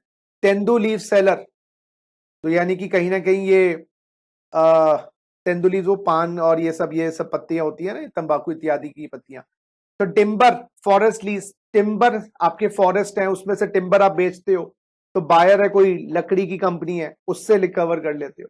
बेसिकली क्या पॉइंट है इसका, कि हमें पता लग जाए कि कौन कितना माल खरीद रहा है, और बायर की वॉट बाद में लगा देगी गवर्नमेंट। अच्छा, तुमने 1 करोड़ का टिम्बर लीव्स, तेंदू लिया है, लीव्स लिए हैं, क्या किया तुमने उसका? कहां है तुम्हारी बिक्री, कहां है? तो एक तरीके से बिल्ली के गले में घंटी बन गई है। तो सेलर इन चीजों, अच्छा ये क्या है, अब सुनो, granting of lease licence of following, parking lot, parking lot में एमसीडी वाले ठेकेदारों को पार्किंग लॉट की ऑक्शन करते हैं। 1 करोड़ की पार्किंग लॉट मैंने ली, तो एमसीडी वाले पार्किंग लॉट, मैं पार्किंग लॉट चलाऊंगा ना, मुझसे बोलेंगे एक गुप्ता जी 1 करोड़ साथ में 2% और 2 लाख और देना। मैं किस लिए, क्या पार्किंग लॉट आप हमसे ले रहे हो ना, हमें ये 2 लाख रुपए गवर्नमेंट को जमा करवाने हैं। मैंने कहा इनकम तो हुई नहीं अभी, गवर्नमेंट का पार्किंग लॉट में तुम आगे पार्किंग की फैसिलिटीज दोगे ना, इनकम तो आएगी ना, जब तुम्हारी इनकम आएगी उस पर टैक्स भी लगेगा ना, क्रेडिट ले लेना। अभी से काट लिया, सो अभी इनकम बनी नहीं है, टैक्स कलेक्टेड एट सोर्स, अभी बनी कहां है। ऐसे टॉल प्लाजा, टॉल गवर्नमेंट का टॉल होता है, तो गवर्नमेंट टॉल बेच रही है, टॉल प्राइवेट सेक्टर को दे दिया कि तुम चलाओ, हमें 2% और दे दो। अब तुम्हारे ऊपर नजर रख पाएंगे, तुमने उठाया ठेका टॉल का, कितना टॉल का कलेक्शन है, क्वेरिंग ये सब वो माइंस एंड ऑल्स का होता है। मोटर व्हीकल एक्सीडिंग 10 लाख, तो seller of motor vehicle 10 lakh से ऊपर, यस 1% डिडक्ट कर लेगा। ये नई चीज आई है, क्या नई चीज आई है 1 अक्टूबर 2020 से। ऑथराइज डीलर, सुनो, receives amount exceeding 7 lakhs for remittance out of India, India से बाहर रेमिट करना है बायर से, क्योंकि उसको फॉरेन एक्सचेंज चाहिए होगी। Being person remitting such amount out of India under liberalised remittance scheme of RBI. तो ऑथराइज डीलर को 7 लाख से ऊपर का अमाउंट मिलता है इंडिया से बाहर भेजने के लिए। कोई बायर है, यस, जो पैसा बाहर भिजवाना चाहता है, यस, हम उसको बोलेंगे कितना भिजवाना चाहते हो, क्या 10 लाख, क्या ठीक है, 7 लाख से ऊपर के अमाउंट पे, 3 लाख के अमाउंट पे 10 लाख बाहर भिजवाना चाहता है, 3 लाख का 5%, एक्सेस ओवर 7 लाख, हाँ, तो हम उससे 15,000 रुपए हो गया ना, 3 लाख का 5%, 15,000 रुपए और ले लेंगे। तो बाहर भिजवाना चाहते हो, क्यों भिजवाना चाहते हो, क्या करना चाहते हो, तुम बाद में देख लेना। सो ऑथराइज डीलर, मैं authorise dealer receives amount exceeding 7 lakhs, remittance भेजना out of India from buyer, वो फॉरेन एक्सचेंज जो है उसने मुझे पैसे दिए, उसने फॉरेन एक्सचेंज बाय करी है और वो बाहर भिजवा रहा है उसको मेरे माध्यम से, तो मैं डिडक्ट कर लूंगा 7 लाख से ऊपर का 5%। हाँ जी, और ये इस स्कीम के अंतर्गत। अब ये कौन है, seller of overseas tour programme package, overseas tour खरीदा है आपने, वो आपको बेच रहा है, कितने का पैकेज है सर, 15 लाख का पैकेज है, अब मुझसे पैसा ले रहा है, बोला गुप्ता जी आप 5% और दे देना इसका, 15 लाख का 5% जो पैकेज परचेज कर रहे हैं। अब गवर्नमेंट कह रही फंस गए ना आप, गवर्नमेंट पूछ भी लेगी आपसे कहां गए थे, क्यों गए थे, ठीक है ना। और क्या लिखा है 1.5% कर देंगे 5% की जगह, अगर ये authorise dealer receives amount which is remitted out is loan obtained from financial institution for pursuing any education. तो यहां पर कम कर दिया, क्योंकि वो फॉरेन एक्सचेंज हो सकता है अपने बेटे के लिए एजुकेशन लोन लिया हो और उस पैसे को डीलर के माध्यम से बाहर भिजवा रहे हो, डॉलर्स, पैसा तो रुपए में आया, डॉलर्स में कन्वर्ट करवाया, वो डॉलर्स बाहर भिजवा रहे हो अपने लड़के को, अपने बच्चे को, अपनी लड़की को, जो भी बाहर पढ़ रही है, उस केस में ऑथराइज डीलर जो चेंज कर रहा है, फॉरेन एक्सचेंज में कन्वर्ट कर रहा है, वो 1.5% लेगा, 1.5%। अब आपके ऊपर नजर रखी जाएगी ना, अच्छा आपने 20 लाख रुपए के डॉलर्स कन्वर्ट करवाए हैं, वो डॉलर्स को बाहर भिजवाए हैं, तो उस 20 लाख रुपए कैश दिया है आपने या मनी दिया है, तो ऑथराइज डीलर 1.5% काटेगा। अब तुम्हारे पर नजर रखी जाएगी, वो डीलर बोलेगा इस बंदे ने 20 लाख रुपए दिए थे, आपसे पूछेंगे कहां से आया पैसा, जेन्युइन हो तो क्या दिक्कत है। तो बेसिकली टीसीएस क्या है, जो लोग बाय करते हैं, हाई परचेजेस करते हैं, उनके ऊपर नजर रख पाती है गवर्नमेंट, अदरवाइज आप डॉलर्स भिजवा दो बाहर, गवर्नमेंट को कानून खबर ना हो, दैट इज द पॉइंट। अच्छा ये नई बात और आई है, क्या आइए, seller receives consideration for sale of goods aggregate 50 lakh से ऊपर, ओए गॉश, अब देखो गवर्नमेंट ने कह दिया सेलर जो है कंसिडरेशन रिसीव कर रहा है सेल ऑफ गुड्स 50 लाख से ऊपर in any previous year other than goods exported out of India. लो जी, 50 लाख से ऊपर गुड्स बेचे हैं तो बायर से हम टीसीएस 0.1% का लेंगे। अगर बायर ने अपना पैन नहीं दिया, आधार नंबर नहीं दिया, तो 1% पे टीडीएस डिडक्ट होगा, ठीक है जी। और क्या लिखा है, चलो यहां बायर का मतलब क्या है, buyer means a person who purchases goods other than this, अगर बायर ये दोनों है तो टीसीएस कलेक्ट नहीं होगा। और सेलर कौन है भाई, seller means person whose total sales from business exceed 10 crores during financial year immediately preceding the financial year.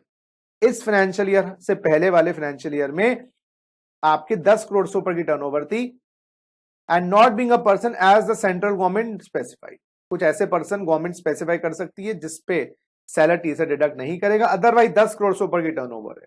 तो जिसकी टर्नओवर लास्ट से 10 करोड़ से ऊपर है, इस साल वो 50 लाख से ऊपर का माल बेचता है, तो बायर के अभी बाय किया है, उसकी इनकम नहीं बनी है, कंसिडरेशन मिला है उसको बायर से, उस कंसिडरेशन का 0.1% मांग लेंगे। इससे क्या होता है, हाई नेटवर्थ वाले बायर्स पे नजर सरकार रखेगी।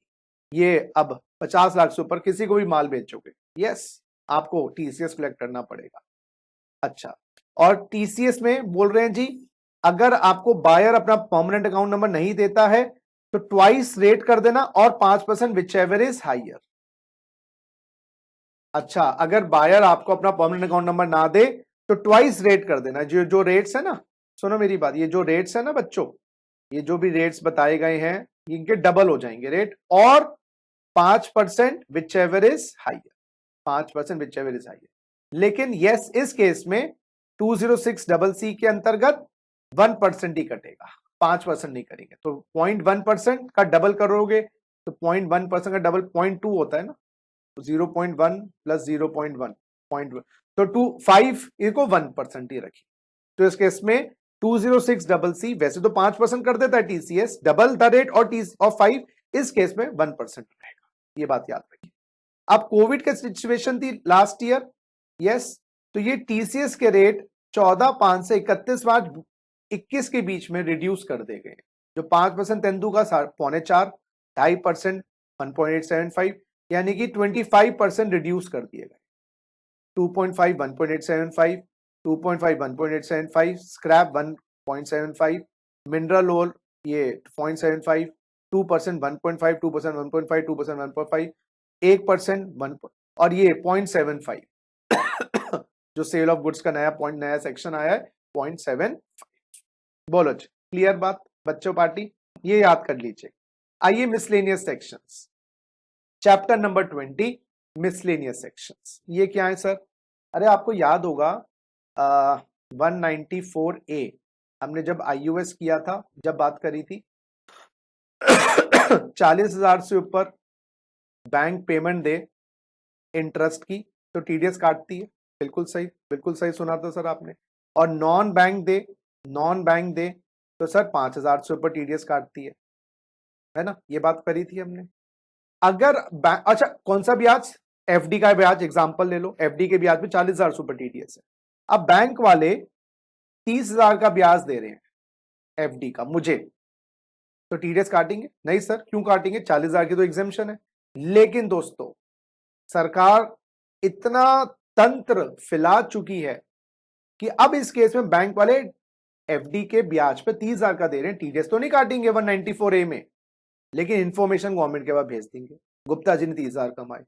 क्योंकि जब टीडीएस कट जाता है तो बिल्ली के गले में घंटी तो बन जाती है, लेकिन जहां टीडीएस नहीं कटता मैं इसको गायब कर देता था। एफडी का ब्याज आया, गवर्नमेंट को बताई मत, क्यों टीडीएस कटा नहीं, रात का अंधेरे में निकल गए, कैमरा लग गया। तो अब गवर्नमेंट पूछ रही, गुप्ता जी 30,000 कमाए थे। मैं कहा आपको कैसे पता चला, टीडीएस तो कटा नहीं था। गवर्नमेंट ने कहा बैंक को, भाई जिन पे सेविंग अकाउंट का ब्याज उस पर टीडीएस नहीं है, तो जो सेविंग अकाउंट का ब्याज है उसकी डिटेल्स भी अब गवर्नमेंट का पहुंचती है। पहले बचत खाते का ब्याज टीडीएस होता नहीं था, लोग गुल कर जाते थे। तो अब गवर्नमेंट ने कहा अगर टीडीएस नहीं लग रहा है ना 194A में टीडीएस नहीं है, तो उस इंटरेस्ट की भी डिटेल्स हमें चाहिए। इसलिए चाहिए कि हमें पता चल जाए आप कितना कमा रहे हो। अब गवर्नमेंट ने क्या किया, 269SU में क्या लिखा है कि भाई अगर 50 लाख से ऊपर, सुनो, every person carrying on business shell provide facility for accepting payments. जो भी लोग बिजनेस करते हैं उनको अपने कस्टमर को पेमेंट करने की फैसिलिटी देनी है। अगर उनकी टोटल सेल टर्नओवर 50 करोड़ से ऊपर है पिछले साल, तो किस वे में? यस, मैं अपने कस्टमर को डेबिट कार्ड की सुविधा, फॉरवर्ड बाय रुपए पे, यूपीआई की सुविधा, या ये UPI QR code, Bhim UPI QR code, इनकी सुविधाएं भी मुझे देनी पड़ेंगी। और दूसरे मोड तो देता ही हूं, तो लिखा है every person carrying on business अगर उसकी total sale turnover gross receipt 50 crore से ऊपर है करंट ईयर से पहले, shall provide facility for accepting payment through following electronic methods in addition to the facility for other electronic methods। तो ये आपको ये 3 मेथड ऑफ पेमेंट भी देनी पड़ेगी अगर आपकी टर्नओवर लास्ट 50 करोड़ से ऊपर है। नहीं दिया तो आपको पेनल्टी लगेगी 5,000 रुपए पर डे की, सीधी सी बात है। ठीक है, अच्छा ये इक्वलाइजेशन लेवी, ये 10-50 सेक्शन था, मैंने बताया था exempt income, last topic of the day. ये क्या है, इसको गूगल टैक्स भी कहते हैं, गूगल टैक्स भी कहते हैं।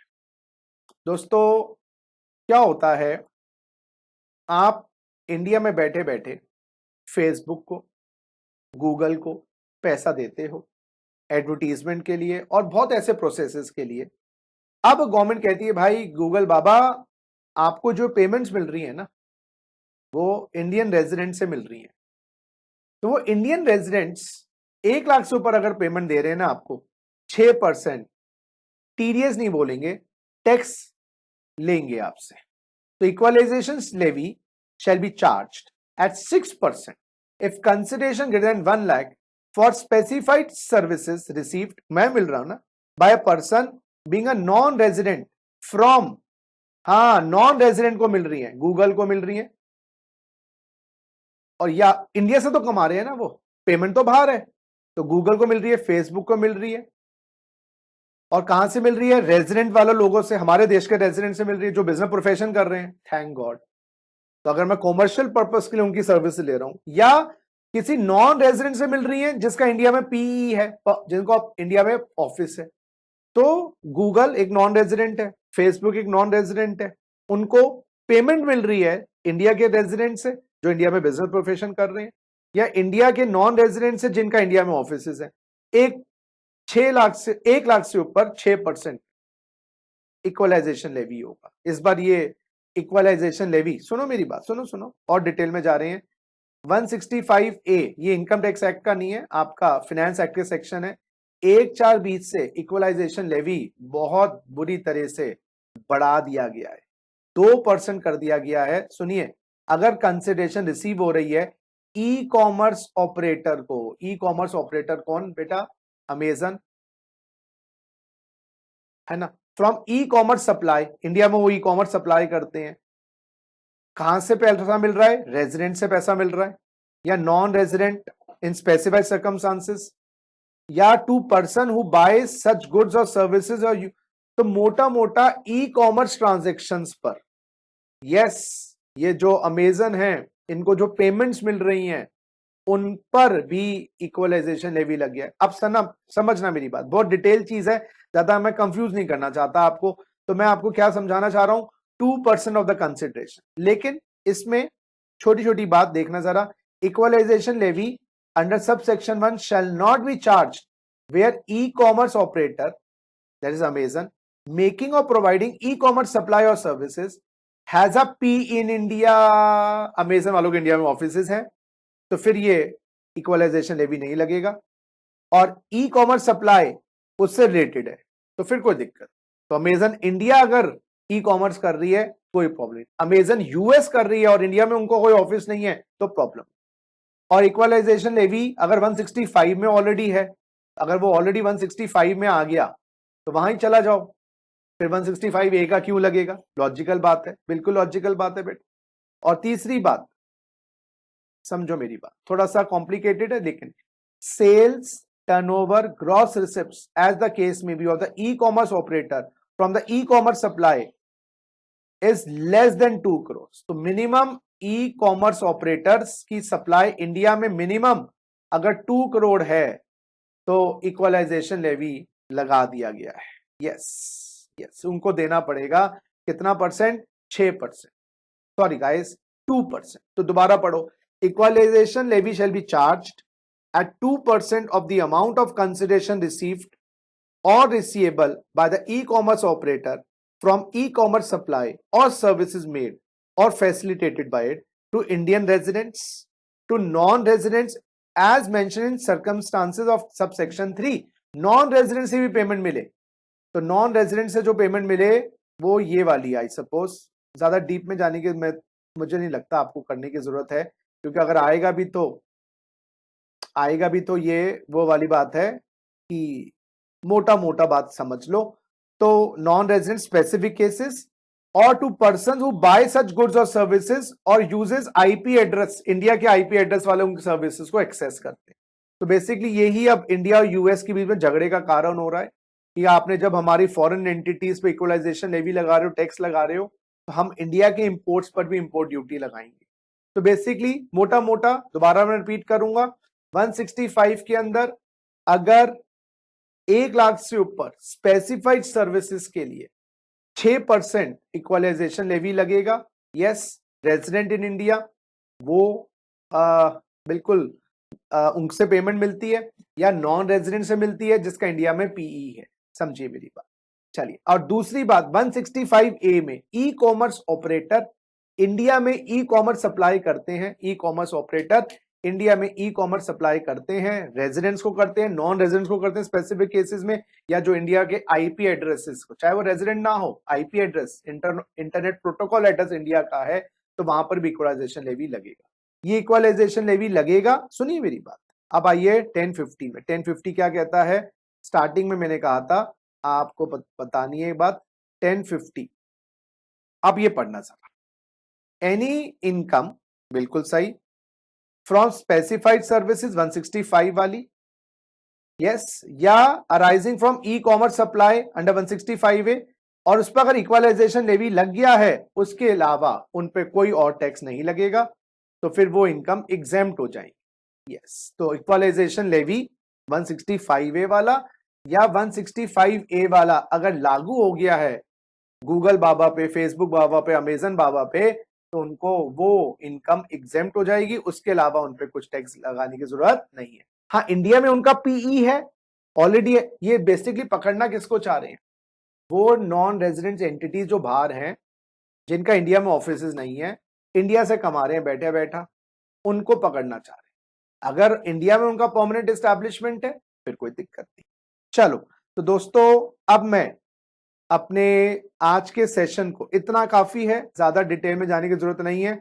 अब मैं आज के सेशन को यहां पर समाप्त करूंगा और अब आपसे ये रिक्वेस्ट करूंगा कि आप ये सारे सेशंस को जो अभी मिस कर दिए उनको भी देखिए और रिवाइज करिए। जो भी आपकी अब प्रॉब्लम्स होंगी आप वीडियोस के डिस्क्रिप्शन बॉक्स में डाल दीजिएगा, मैं उनको पढ़ लूंगा और आपकी प्रॉब्लम्स दूर कर